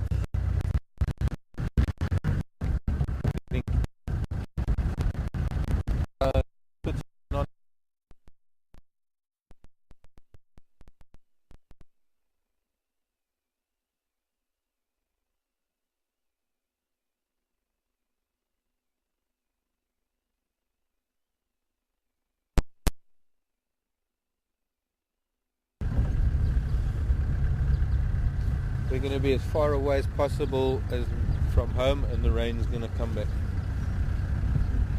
Actually, temperature's dropping and it's getting a little bit grayer out here, darker.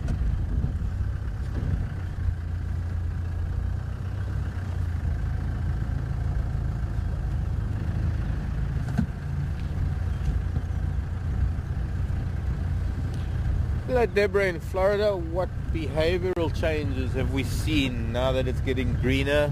Are the prey species getting more skittish now that it's getting thicker, providing more cover for predators? No. It kind of works both ways, Deborah, because when the bush gets thicker, it's not only, maybe it makes it easier for predators, but it also makes it easier for prey species to hide and get away. Because a predator, especially when they're chasing, they need open ground. They need to be able to see what they're doing, and with more cover, it's easier for animals to get away, I suppose. Let's pop up to buffels of cheetah cutline, sorry. So no, I have to be honest, there isn't really much of a difference in behavior,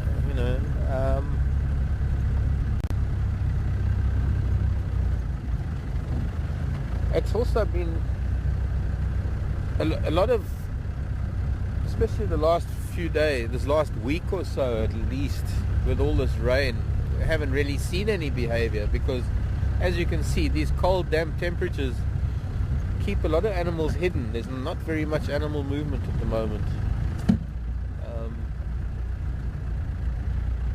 It's chilly. It's colder for them because their coats are damp, wind chill factor and all. So some of them are probably sticking to denser vegetation.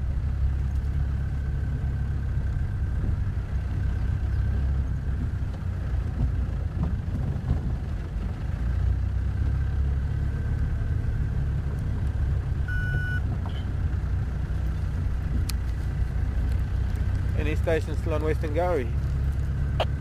Oh, not here.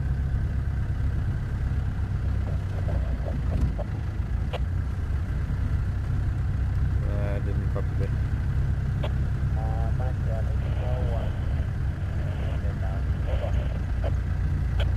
Okay, thanks.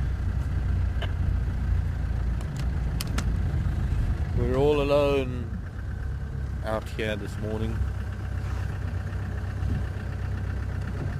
Now, my usual dilemma coming up onto Cheetah Cut Line, do I go south or do I go north? Oh, I've got to show you this child. Will you let me?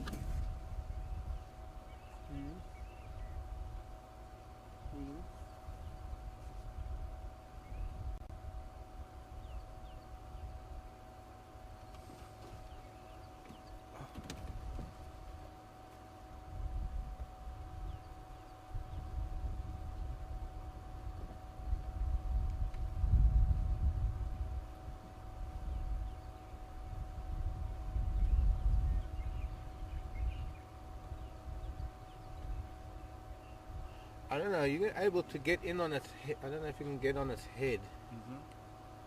With an incredible shape to... Come, child. Just... There we go. Yep. Come.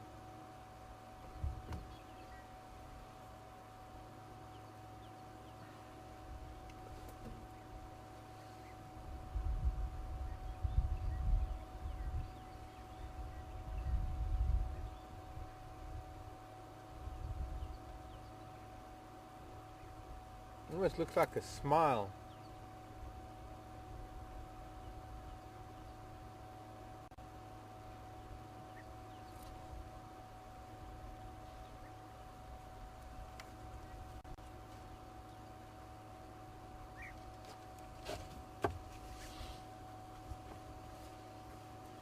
She's so gravid, she's ready to lay eggs and makes her abdomen very heavy, so she's falling.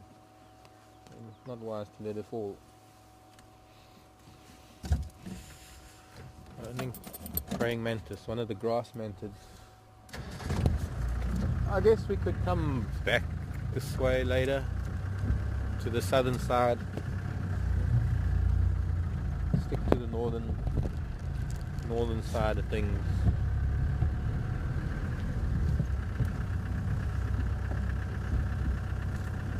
Hippo. We're busy here.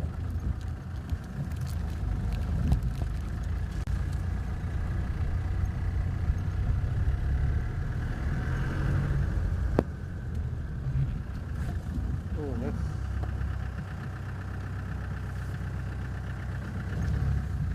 interesting. There's some leopard dung.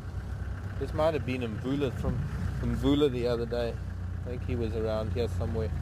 There are no tracks of leopard, but it's been here a while. But now what makes things so different now to what you've been experiencing up until now, Tara's been doing these dung quizzes with you, and now it would be actually quite difficult to do so because there's so many creatures that are coming out now and spreading the dung and feeding on bits in the dung.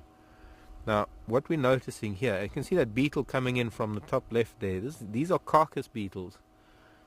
And these beetles only come out for carcasses and for predator dung because there is still undigested animal product in the dung. But what they don't digest is the hair. So they're sifting through all this dung, and what is going to be left is just going to be the hair of whatever antelope it was that this leopard ate. And as you can see, it's not even resembling dung anymore. It's just resembling a big, massive hair. And there's probably got to be a few dozen of these carcass beetles in this dung, spreading it around, feeding on all the little particles that are holding, well, all the dung itself, but not on the hair itself.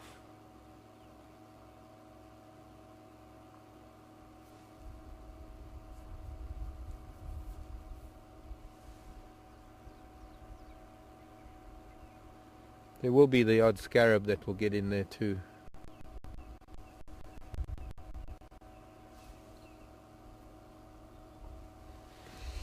The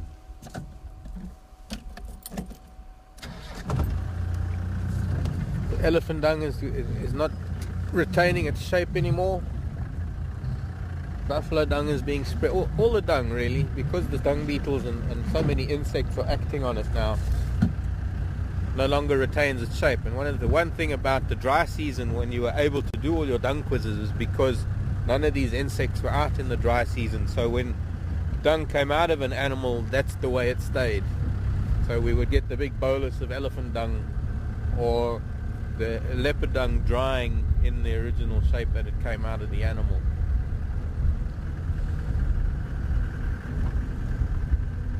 It'd be very difficult to do your dung quiz now unless you find it very fresh.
The doves, goodbye doves.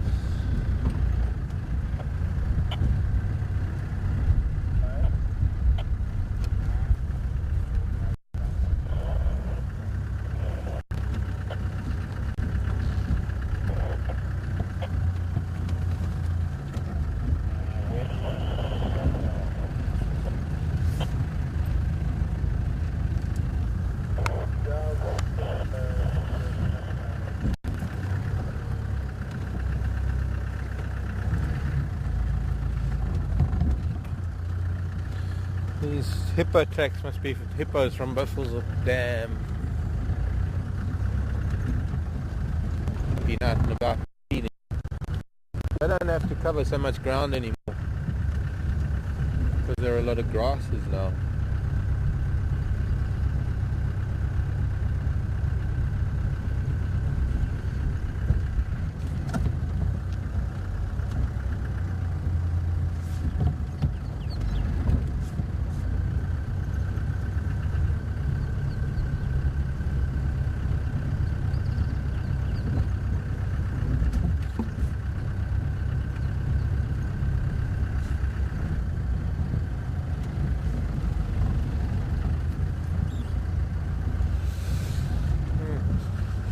Smelting animal. A wet animal.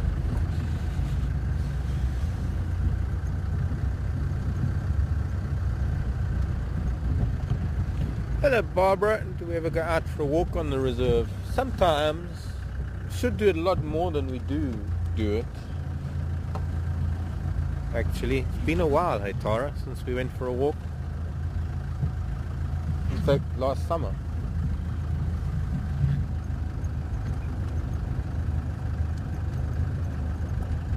The bullfrogs and the river flowing in the drainage line west of the open area quarantine. At home I walk a lot. I mean, at home I tend to walk around every day. I don't know for what reason it is, but we get caught up doing our own thing in between drives. But especially this time of the year, I should be walking around with a camera. Insects and flowers. It's coming soon. The flowers. At the moment, only one or two here and there.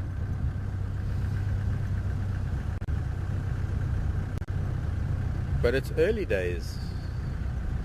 It's only the beginning. And if this sequence of rain is anything to go by and it keeps up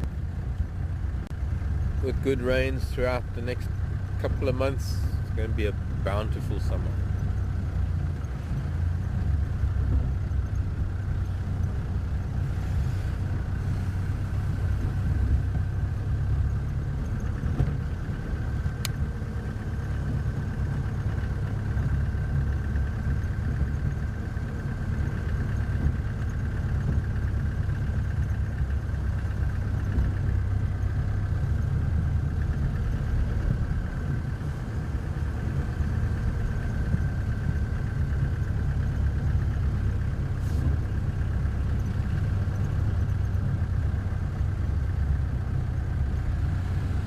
Yeah, kitty, kitty, kitty, kitty.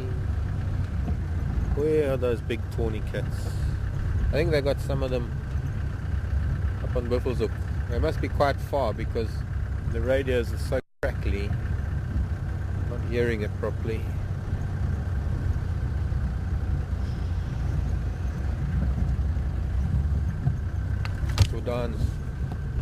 Jordan's Dam.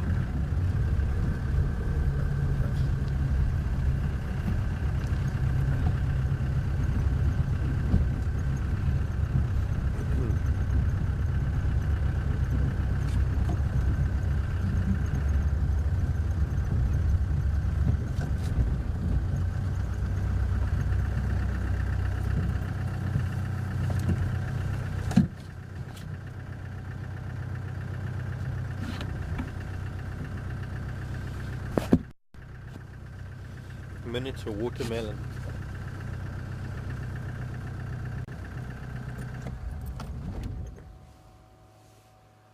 This is a ground creeper. It is one of the cucumber family, Cucurbitae, and it was starting to be eaten by something. There are actually a couple of teeth marks.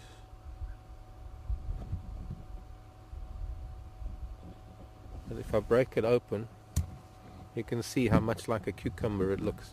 I'm not too sure if this is edible for us. Palatable, edible.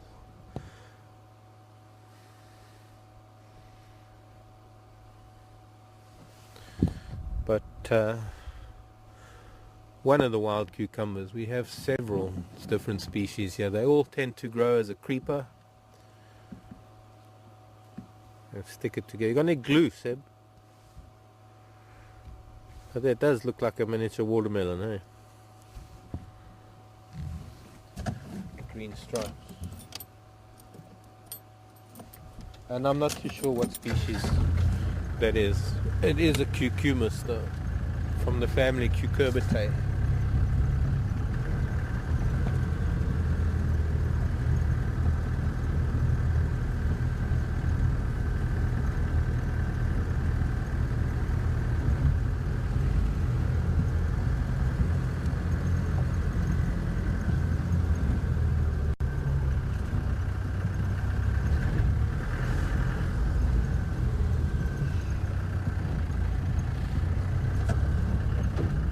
Morning, Dronga.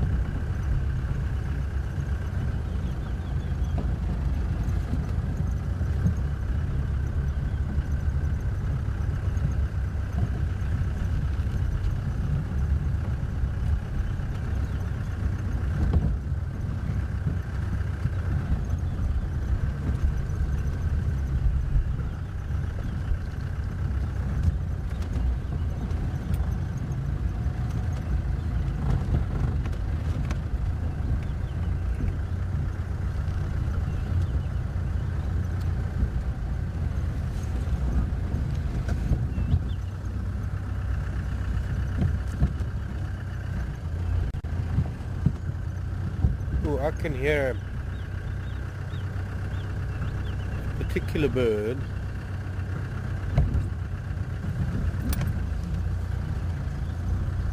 Hello everybody. Goslings running to the dam.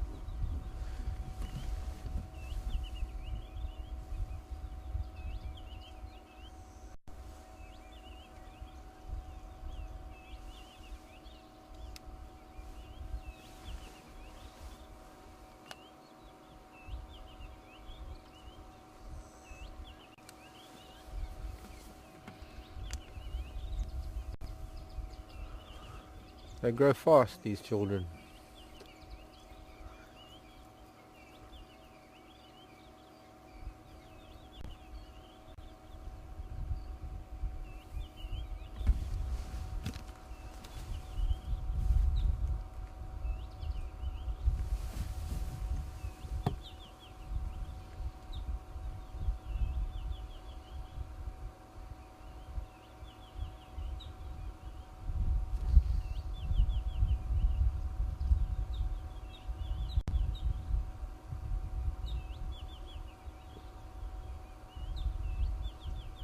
All of them are there.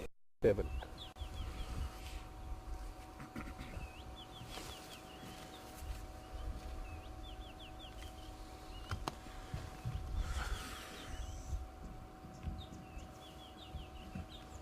I want to see if I can see this bird that's calling, because it sounds like it might be working.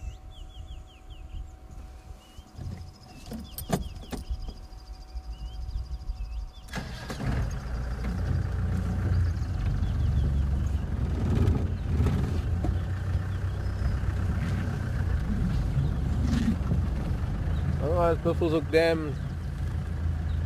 Hippos are quiet. Geese are relaxed.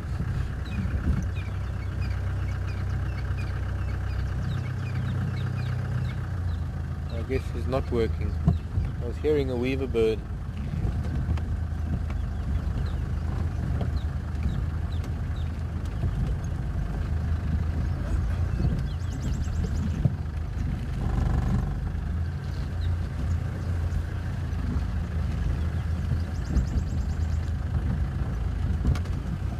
Hello, Donna.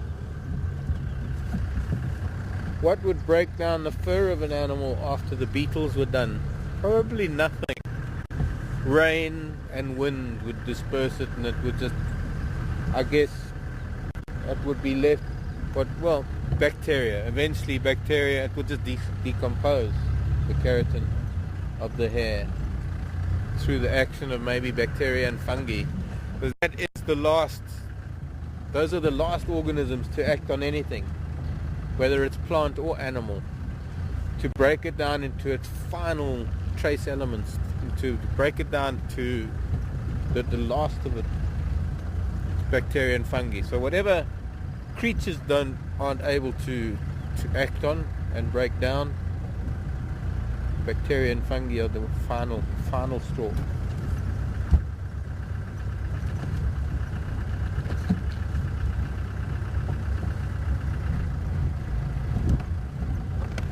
Take a look at Nyala Road North, all the way at Nyala Road South.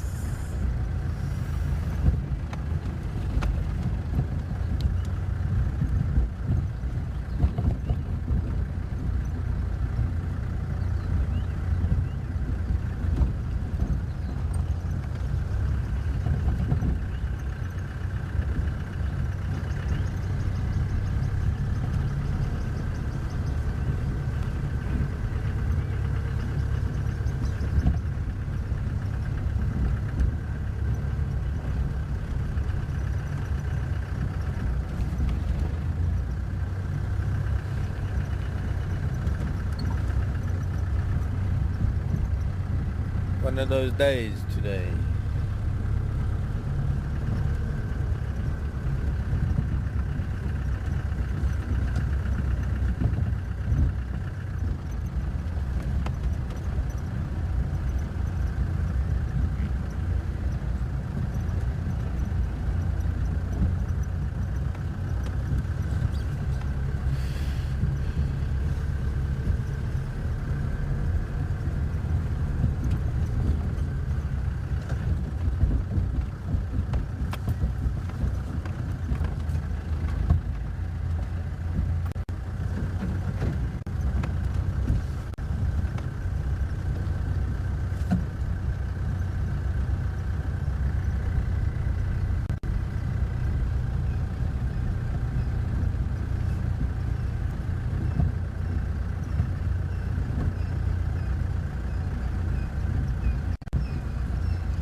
Noisy Franklin child.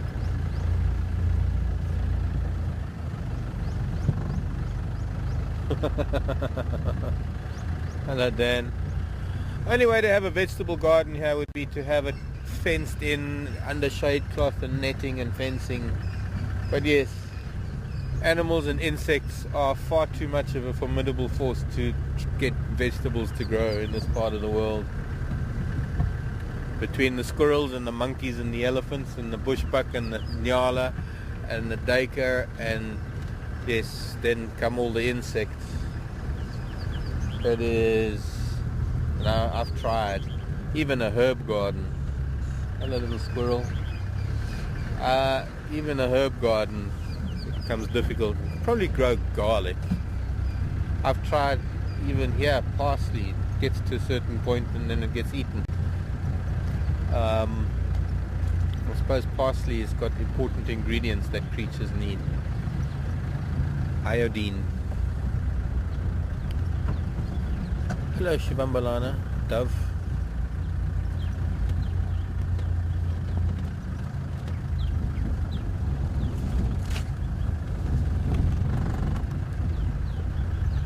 I think every lodge I've ever been to has tried to grow vegetables. You get the kids come in from the city with no knowledge of how things work in the bush.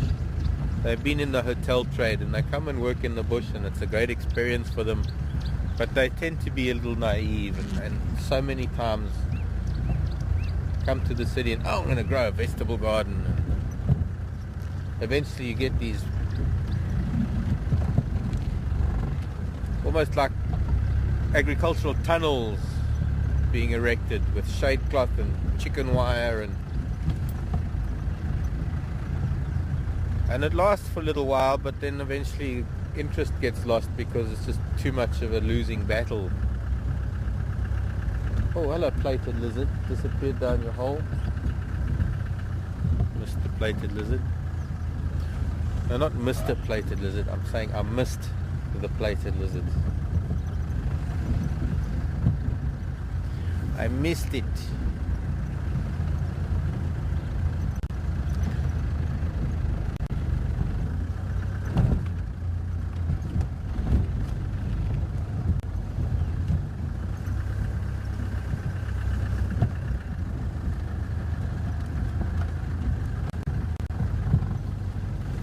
So that was Nyala Road North, pretty quiet. Try Nyala Road South.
The mock speckers making a noise.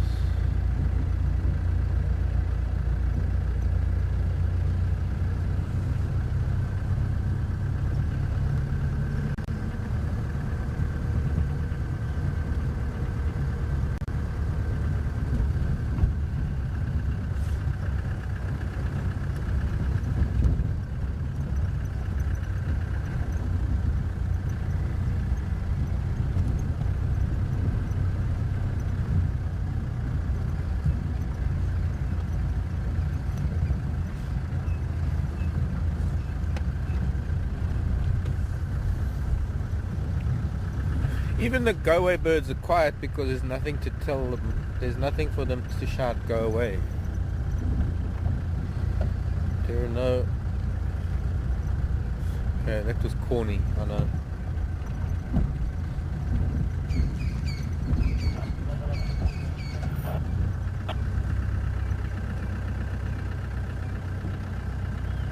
Hello, Jack.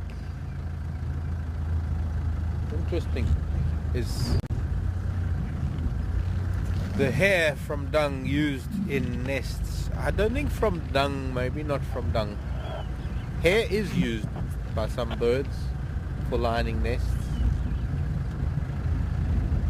But as we saw on that nyala kill the other day, there were starlings plucking it off of the dead nyala.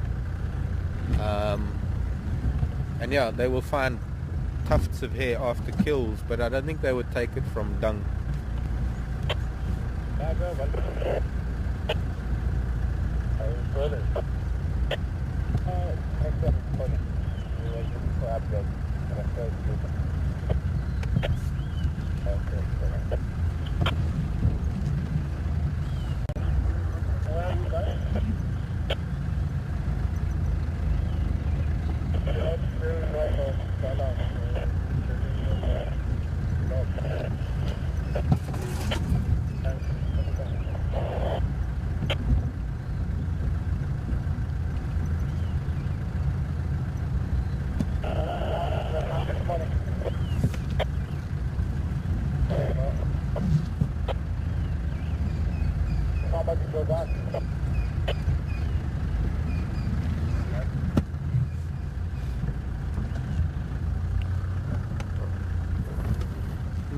Doesn't sound like anything's been picked up. Looks like they might have only had tracks up near Jordan's Dam. Aubrey's still evidently looking up that way. But not much, nothing has been found. Not even a buffalo this morning. On those quiet days.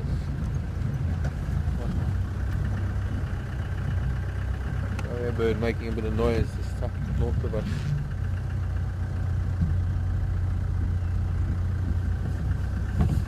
Okay, what I think we can do, let's have a look at,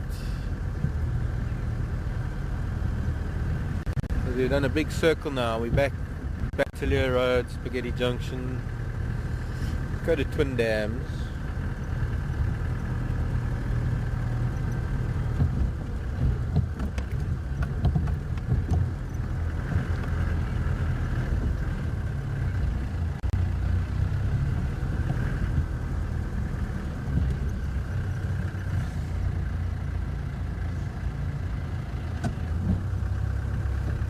Let's do the river drive rather than the Twin Dams Road drive.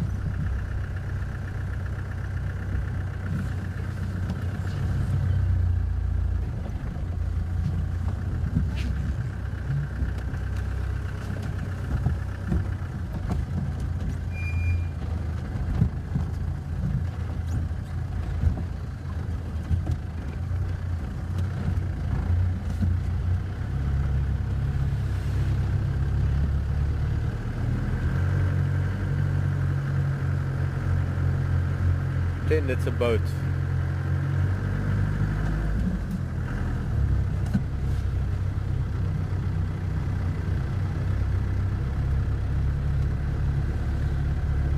Nice to see that this big buffalo thorn is still alive. This one, I actually saw it get pushed over earlier in the year. This one here.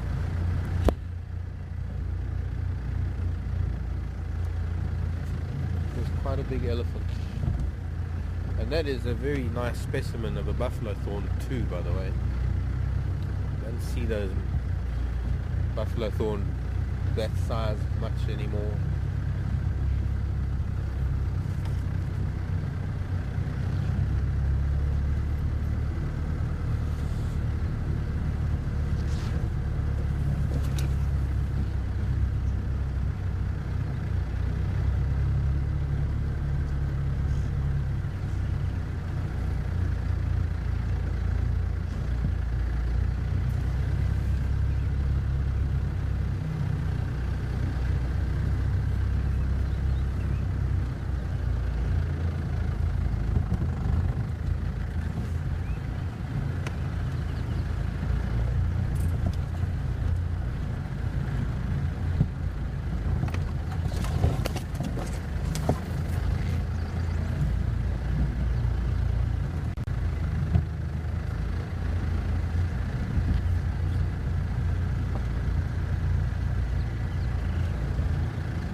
how these apple leaf trees haven't flowered.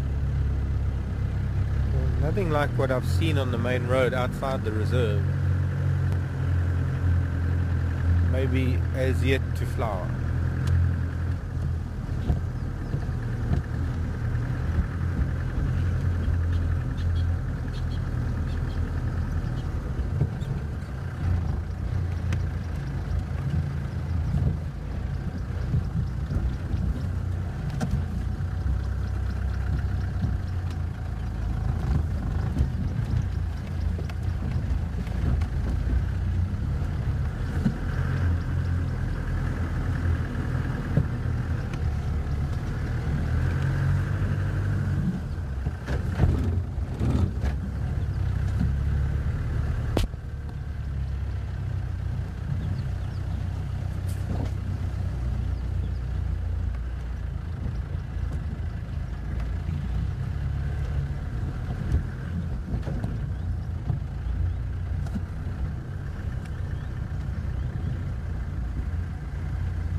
Hello Heather. Morning to Heather in Alaska. Heather tells me that her cat's hair gets swooped, the swallows swoop down and pick up her cat's hair and they molt in spring, even taking it out of her hand. I've done that with down feathers. Had swallows come and collect very, very fine down feathers. But yeah, swallows love soft nest lining material. Another one of those birds that need their creature comforts.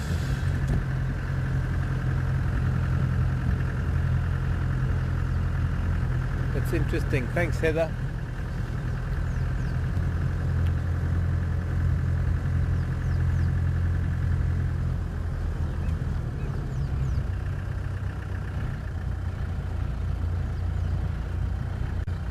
At least there are a few Impala out, but they, I don't know why they're skittish this morning.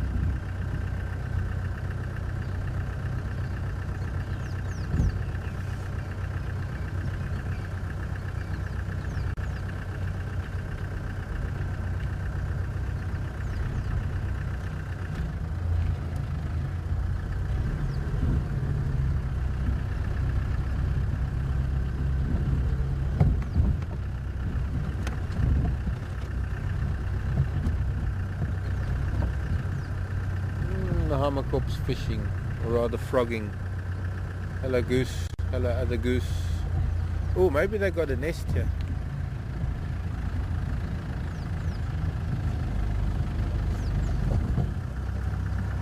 There isn't really anywhere in this jackalberry for them to have a nest.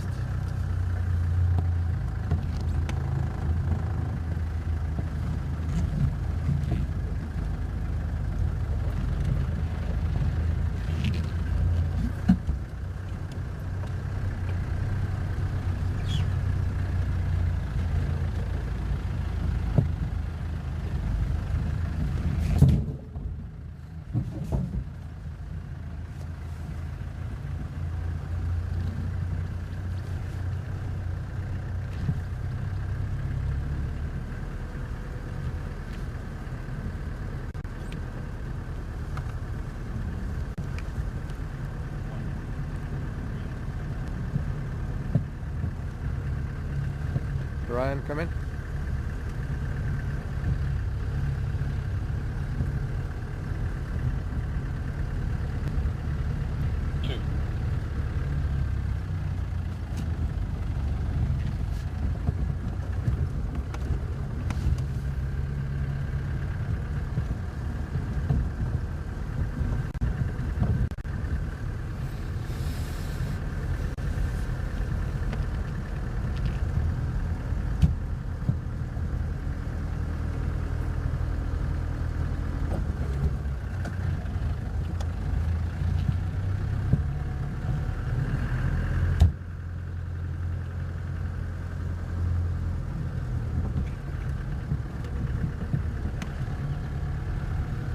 So, not much in the north, nothing happening in the east. Down here in the south, seems to be the same. Go west, young man, go west.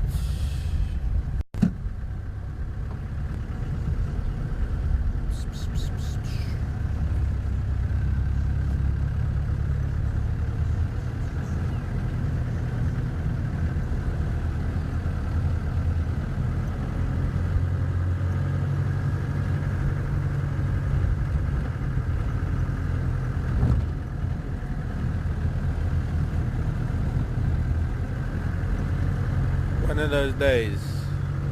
Well, it's one of those days when we're not seeing much that I wouldn't say rely or depend, but it would sometimes nice to have questions. Of course, not questions just for questions' sake, but if you do have any,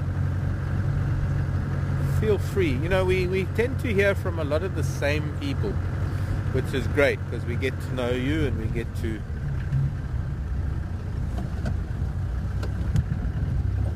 hear from you a lot. But I sometimes wonder what happens to the other few hundred people who we know are watching but don't ever send in any questions or interact.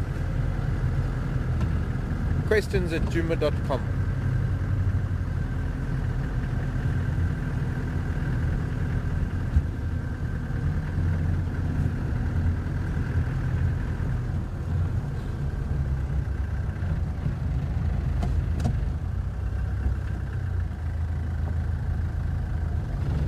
Buffalo tracks. Hello, Impala. You guys don't seem to be troubled too much by the weather.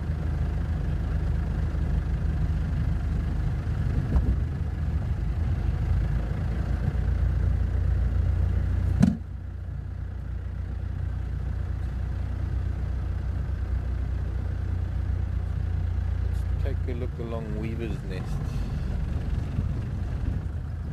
Weaver's Nest treehouse to Philemon's cut line.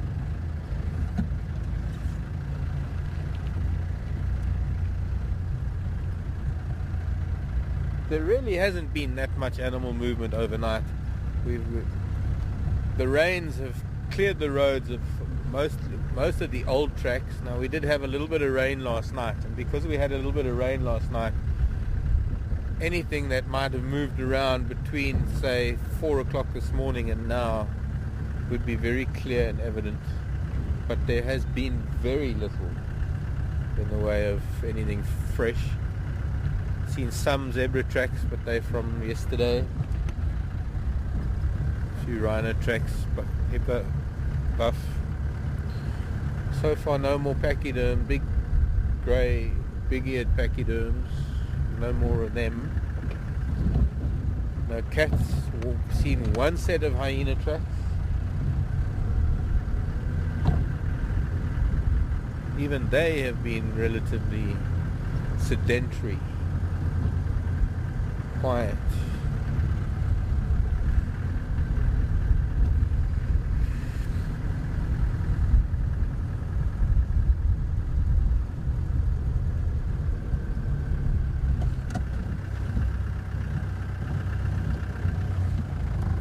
There we go, some zebra tracks.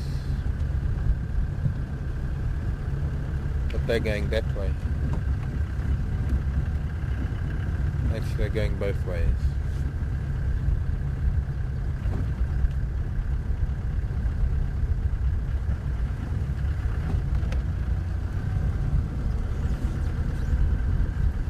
Ooh, suddenly got cold. Brr.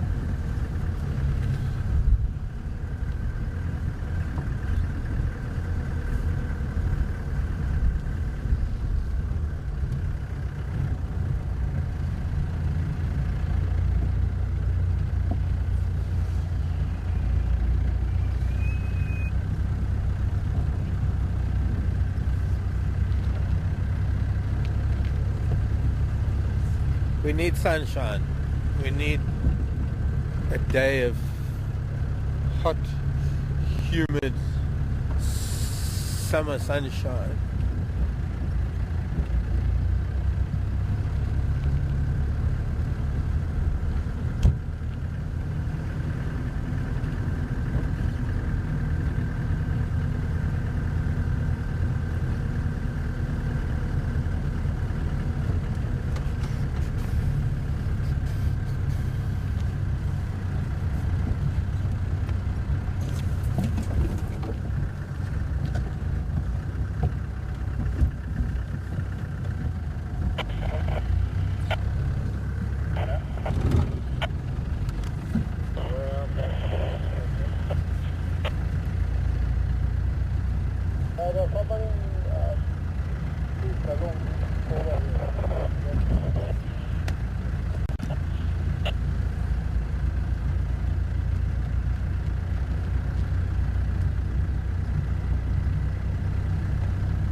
I'm coming past the dams not because I think that any animals are necessarily going to be coming to drink, especially after all this weather that we've had.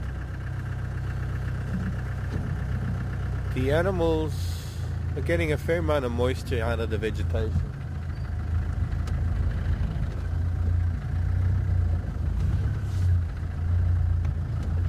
And unless it's really hot, not going to see them coming to the water much, but it's still nice to come past the dams. We haven't had that much rain that little mud wallows and pools have filled up everywhere, so the dams are still going to be utilized for their water.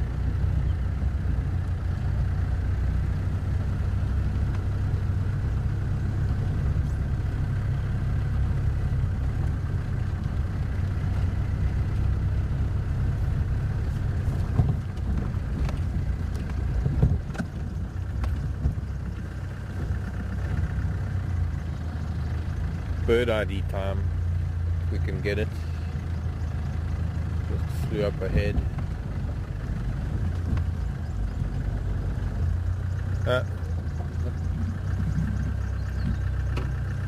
Maybe we can get him now in the marula tree.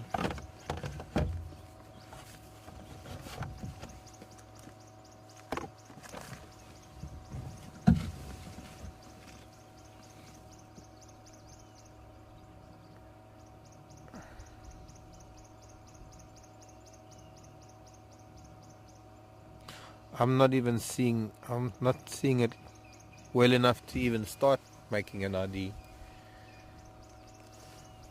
So I don't know how anybody's going to be able to manage that. It's hidden. There we go. I can see the black cap.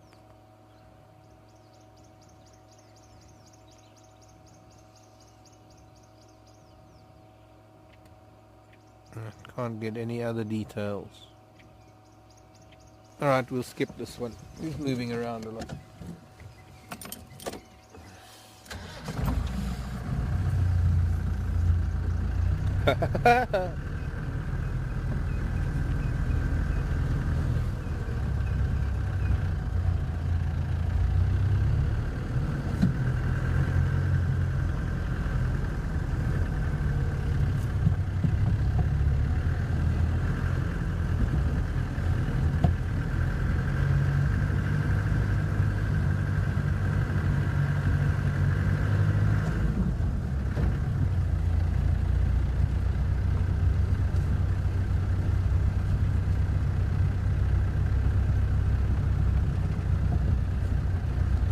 Good morning, Leslie. Leslie in Washington. Are you Washington DC or Washington State, I wonder? Leslie's asked Washington State. Aha, up there, Seattle way. A big forest, maybe.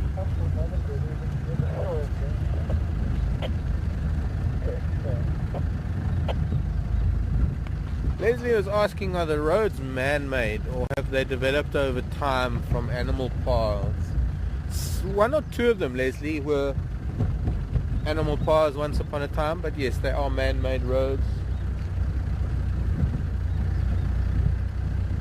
Cleared. I mean, this road in particular is a sad one because so much vegetation has been cut on the edge of it.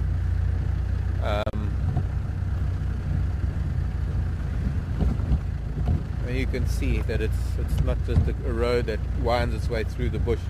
The vegetation has actually been cleared to the sides quite a bit. Mvubu Road is one that used to be a hippo path that became a road. There's that one that we were on earlier from Cheetah Cutline down to Buffelshoek Dam, known as Hippo Pool Road, which was also, I think, a hippo path once upon a time. But no, otherwise all the rest of them are man-made.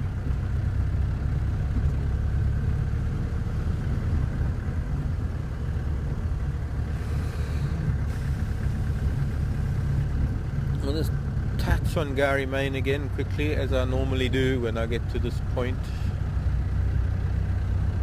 Little Gowrie entrance, see if anything's come across from the south.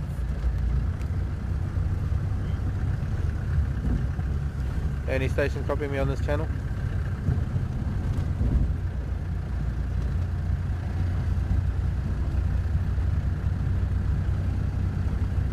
I guess something smells nice. I guess not. Nobody copying me on this channel.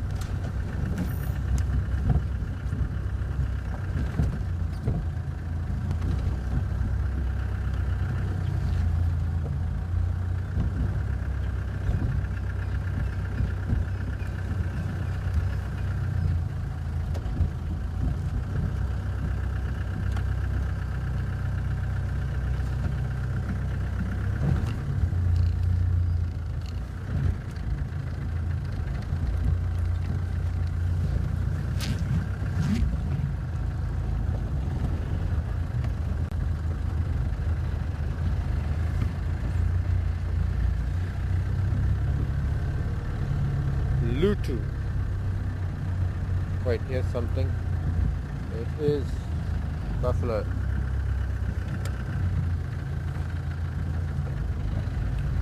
Buffalo going south.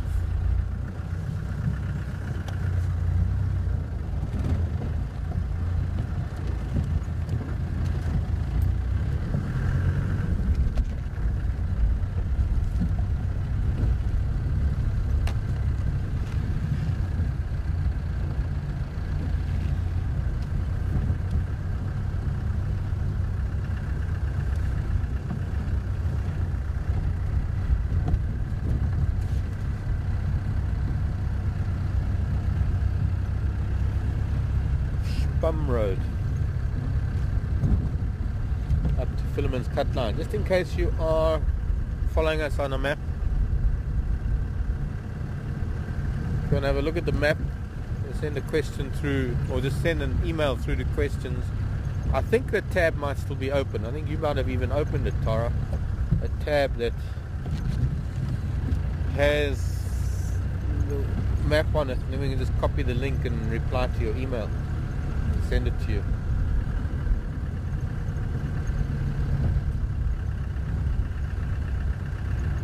Okay.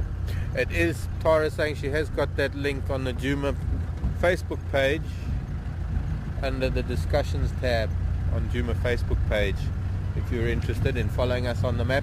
We try and remind you every now and then where we are, what road we're driving, and it'd be nice to know sometimes if you are following. I've always wanted to try and get you to dictate where we should go. Maybe we'll do that this afternoon. I will take the first email when we get to a road. Thing is that we've got to have really good stream, no breakups, or rather no lag. So that when I'm on a road and I can say, okay, a couple hundred yards up ahead is a junction. Where should we go? See if you want to maybe tell me which road you want to take. Especially a day like today. There's clearly not that many animals moving around. Here we go. This is interesting. I don't know if we're going to get him or her. They don't have very... Why? Squeaking like that. That's gone. Not turned around. Huh? You want the bird? Where'd he go? It's okay, reverse. Okay, stop. Yeah, it's flown again. It's gone again. Yeah. It's there in that quarry, but it's a little bit far now. We can see if we can get a gap through here. No, it's flown even deeper in now.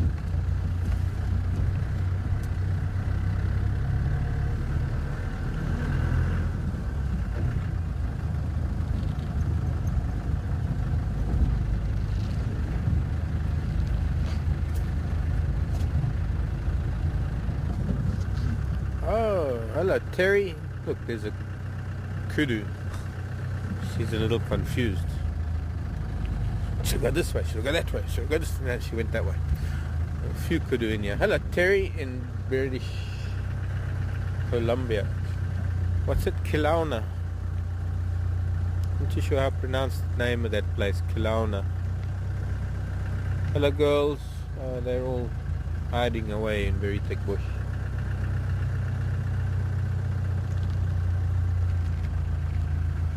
Goodbye girls. You don't want to see us. Kudu cows. Terry was asking, do the big cats also do the phlegm and grimace? Yes, they do. It's quite impressive watching a lion do it.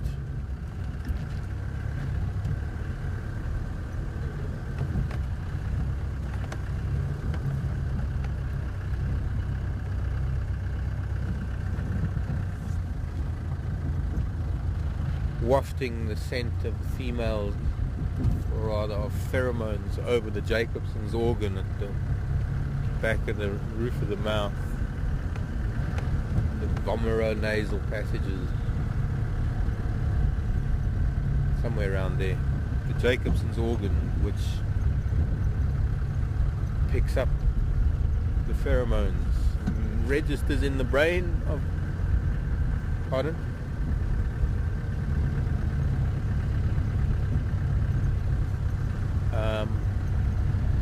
Triggers a response in the male brain that the female is in estrus and it's ready to, and it's time to mate. That's what the phlegm, F-L-E-H-M-E-N, phlegm grimace is all about. Philemon's cut line now. Let's go a little bit west. We have the one more corner to cover. We've done pretty much the rest of the world today. Who is here? Those other types of pachyderms that we don't see. Okay, yes, sorry, what was that, Tara? I think I'm finished. No, that's what I was saying. I was saying that we did the northwest corner near Sydney's Dam, Impala Plains, Sandy Patch. We went up to the northeast, Biffleshoek Dam, Cheetah Cut Line. We didn't go right to the southeastern corner, but we did a little bit of the south. We missed that whole southeastern corner. Maybe we'll go back there later.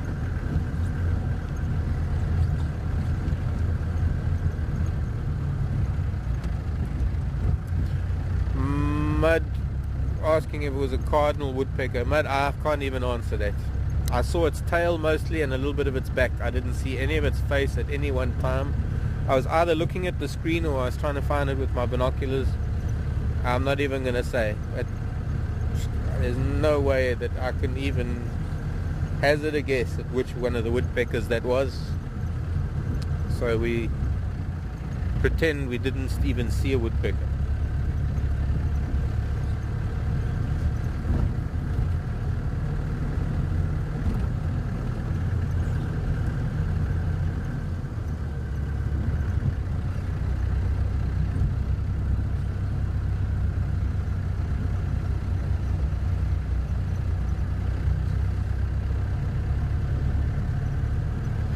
Hello, Gail.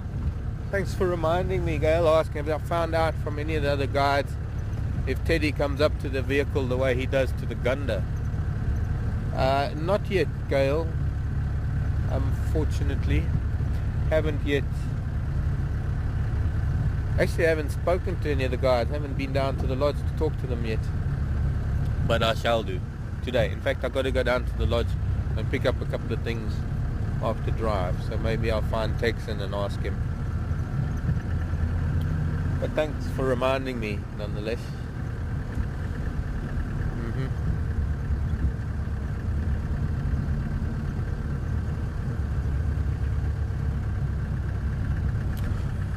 Back to Washington State and Seattle. This is Seattle weather, I reckon. From what I've heard of Seattle, this is kind of Seattle weather. Hello, Bianca. Bianca wants to know if the Sabi sand is fenced or are the animals free to leave the area. Well, kind of, yes and no. The Sabi sand is fenced on one side, that side, the western side, because right outside the Sabi sand, in fact, within a couple of hundred, not even a couple of hundred, within 100 yards in some places, in fact, even less than, down near a place called Dumfries. In fact, I can almost point it out to you where it is. We just happen to be in this place right now. If we look at the horizon in the distance, it's actually raining there, straight through this gap of the quarry bushes in front of us. You can just about make out some little hills, what we call koppies. That's in the sort of the west of the Sabi sand, and that's right on the boundary too. And just to the right of those koppies, right against the fence line, are some villages. So there has to be a fence. We have to protect. Well, oh, there's a bird I want. Where? That dead tree at the back there. It's a bird I've seen here before. That's a bird we haven't seen for some time. And it's a raptor that I want. Be a nice one to guess. And while we're looking at it, I can answer Bianca's question. So I don't know whether it's protecting the animals or protecting the people. I'd like to think that it's protecting the animals more than anything else. But with people come livestock and children and domestic animals. Very scruffy child, this bird. And yes, well, Bianca, they need protection. We need to keep animals and humans separate, especially the likes of the kind of animals we get here in the Sabi sand. Animals that would be only too happy to go wandering through the villages, and like elephants that will raid their crops, lion that will feed on their cattle. So yes, there is a western boundary, but there are no other boundaries to the Sabi sand. The south is open to Kruger, the north is open to Manyaleti, the east is open to Kruger. So we do have a lot of exchange of species between, well, not species, but animals. We have a lot of movement of animals between here and Kruger. You see, the animals don't actually see it as any different. Essentially, it's just all the greater Kruger National Park region. Now we can try and sneak a little bit closer to this bird, because I also want to show you a tree that is very bare and it's going to be coming into leaf soon. And it'd be nice to watch this tree changing from the skeleton to fully clothed. I'd say this bird is going through its late juvenile stage, early adulthood, and slowly getting its adult plumage. So it's, I'm guessing, probably around 6 or 7 years old. Let me go forward a little, see if we can get a better look. Should be able to get to see its eye, and the eye will help with diagnostics, or with a diagnosis, no, not diagnosis, with a positive ID.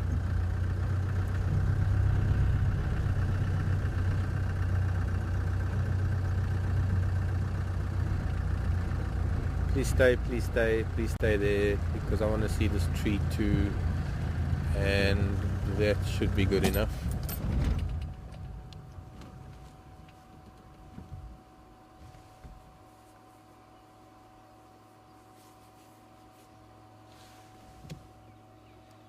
There you can see the eye, nice yellow eye.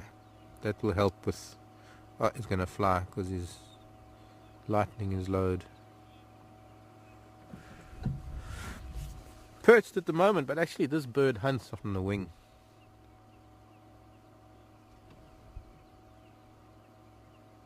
Now it's going to be a hard one, I think, for some of you, because it is an in-between phase. It is not quite fully adult plumage, and it's not quite juvenile plumage. Sub-adult, let's call it sub-adult rather than juvenile. It's between sub-adult and adult.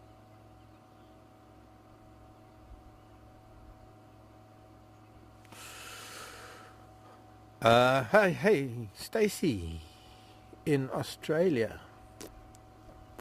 Thanks for the Milo. Although we do get Milo in this country. I had some Milo for bedtime last night. Grew up on Milo. We get Milo bars. I suppose we get all the Milo stuff you get. Thanks for the Vegemite. Makes a change from eating Marmite.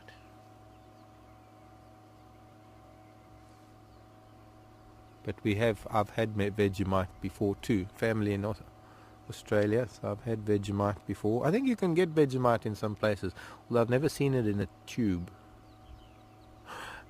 And well, those biscuits, never had those before. I wish I could find those in this country. Those were pretty awesome. Tara said that if you put both ends of... Oh, you get them in Pick and Pay. In Hoodspruit.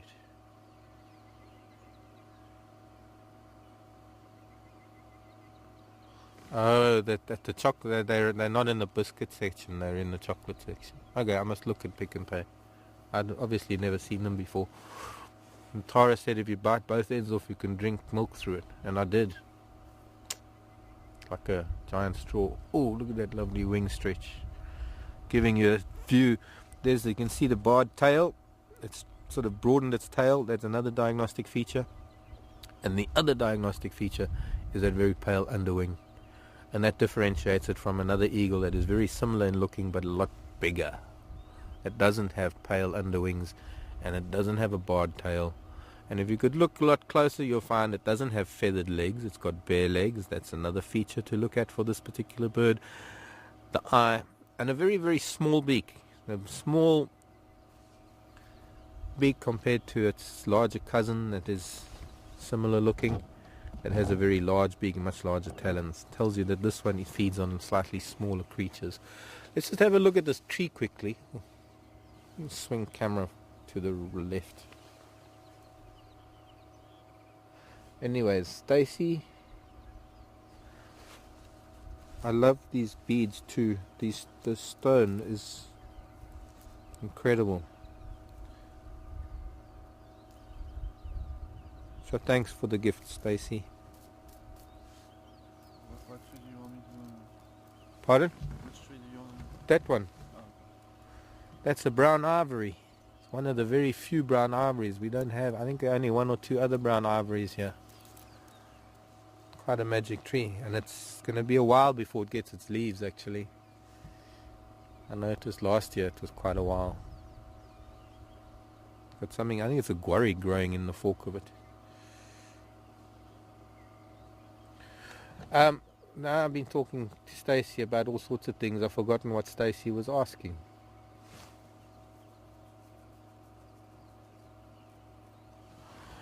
Stacy was temperatures. I think possibly, Stacy, very similar to parts of Australia. I don't know what you get in Melbourne. I think you're in Melbourne. I don't know what you get in Melbourne. But our winter coldest maybe just below... Oh, look, we can even get closer to my eagle now. Just ruffled its feathers. Oh, and there he goes.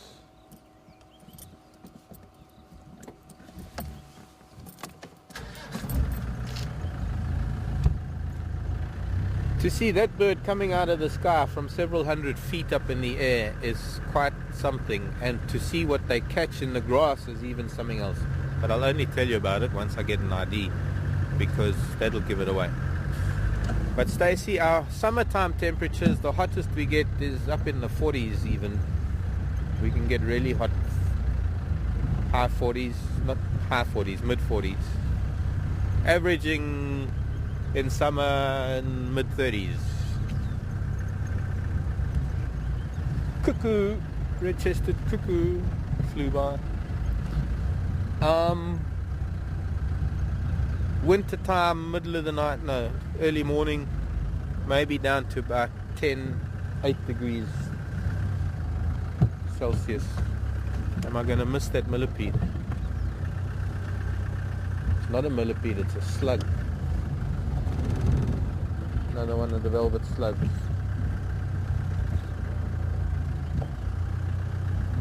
Trying to cross the road.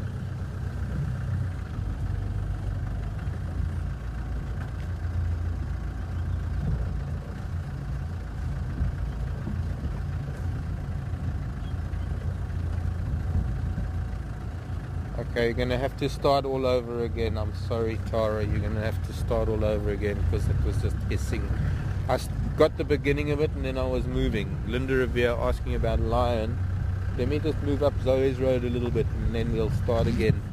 This sounds like another long one.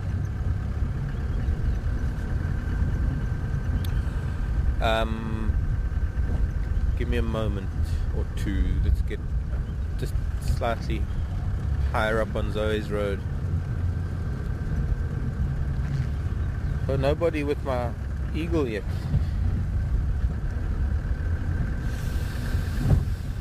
Lovely damp smell.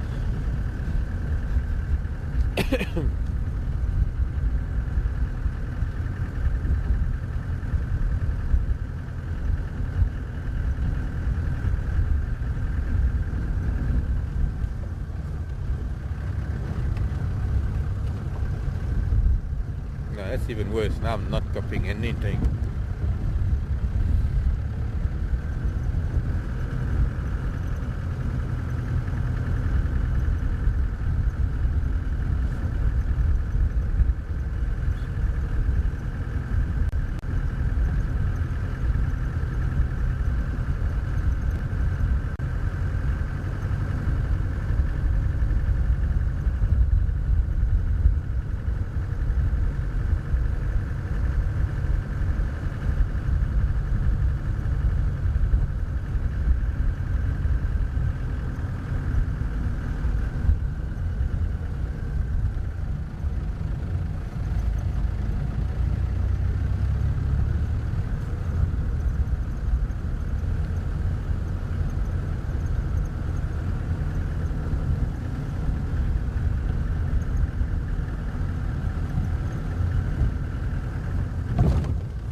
Okay, should be good now for the radio.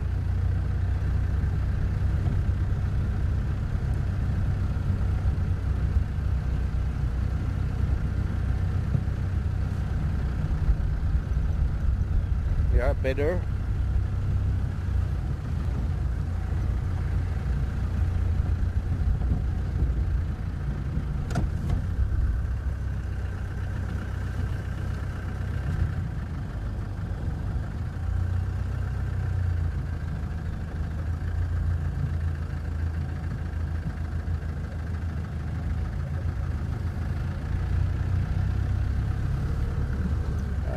Okay, see a bit of a lag, that's why they haven't come through.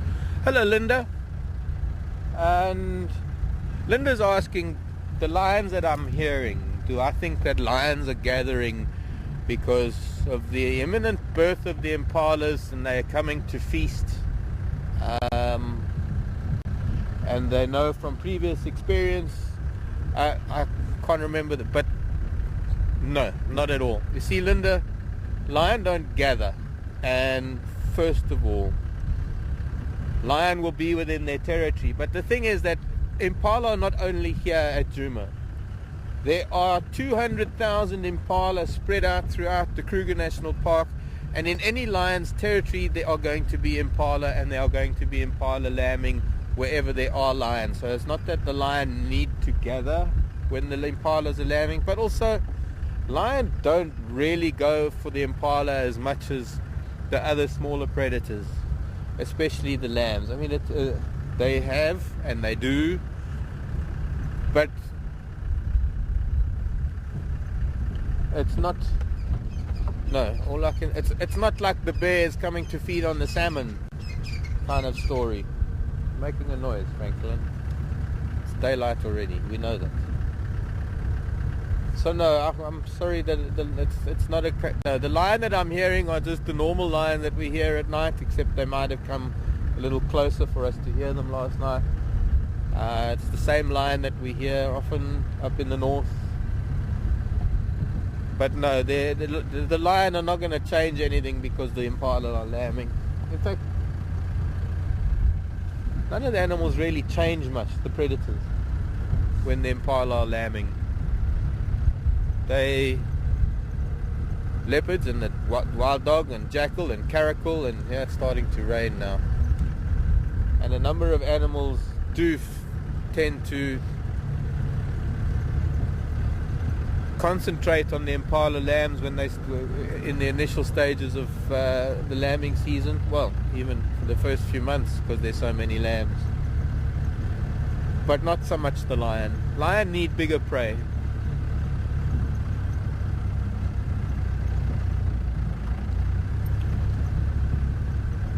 Hello, roller.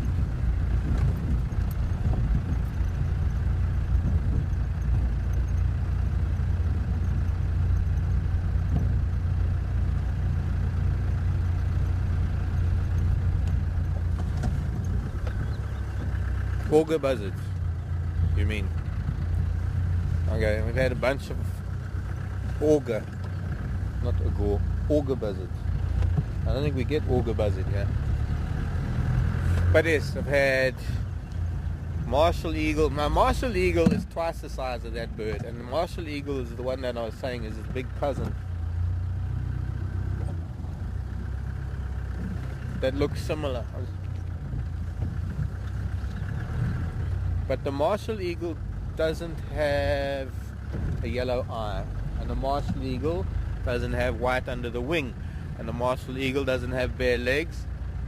Obviously you can't tell size, so I'll forgive you for not getting the size thing right, because it's difficult. When you zoom in on a bird in a tree, how do you know how big it is if you can't see it in the kind of like I can see it. But I did say it was a difficult one. It's not a harrier. It is not an African hawk eagle, although the coloration was very similar. The African hawk eagle does have a very different head. African hawk eagle also has feathered legs. Close up my books because it's starting to drizzle. I'm just going to look at Impala plains, and then we're going to have to go back along Zoe's Road back towards home, and maybe we'll be lucky enough it's what? It's 8:30 already. Oh. Okay, I thought we still had half an hour. Okay. Alright, we'll close off now then. It was a black-breasted snake eagle. I don't know if it's called a black-chested nowadays. What is it? Has it got a new name? What was it? Black-breasted snake eagle. Oh, okay, it's now called black-chested. Why? It's somebody object to it being a black-breasted. See, now I don't know why that name would have changed. But it's now called the black-chested snake eagle. So thank you to, who was that came back with the right answer, Tom? Hello, thank you, Wendy. Oh well, seems I've run out of time again. Beep. Game over, game over, game over. Deborah in Georgia. Rainy night in Georgia. No, it's a rainy night here. But thank you for that from Georgia. Alright, I'll say goodbye here on Impala Plains. It's time to say goodbye.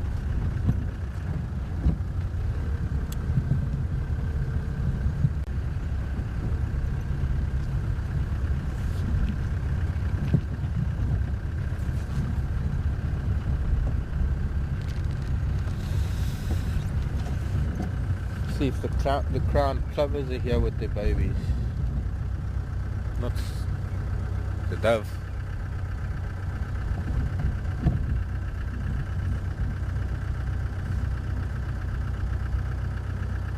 Not seeing anybody. Oh well.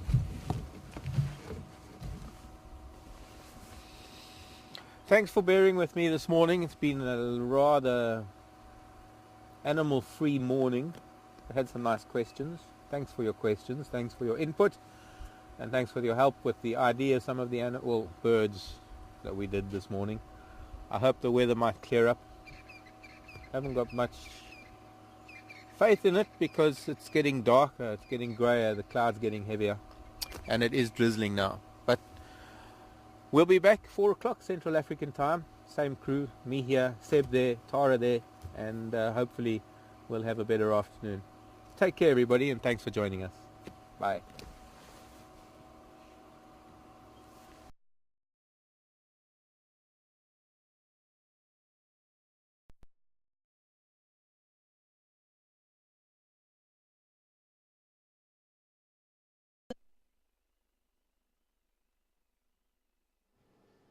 Hi everybody, this is Time Final Control, and thank you very much for joining us. Quite a quiet one this morning, but after all the excitement, unfortunately there is always going to be a quiet day. But hopefully we'll have some more wonderful sights and sounds from the African bush this afternoon, so do join us. 4 o'clock Central Africa time. Mark will be heading out once again with Sebastian. And thanks to Laura for posting the picture of the woodpecker, and you can see quite clearly a very dark head, and the female bearded woodpecker is the ID on that one. So thanks for the picture there, Laura. We weren't able to see it too well when it was running around the tree, but at least with the screen capture we can actually ID it. So definitely thank you very much. For those of you who weren't sure about what the eagle was, it did turn out to be a black-chested snake eagle, and thanks to everybody who did ID that. It looks like we had a little bit of a lag this morning. But take care wherever you are in the world, and we'll see you again 4 o'clock Central Africa time. So take care, and bye for now.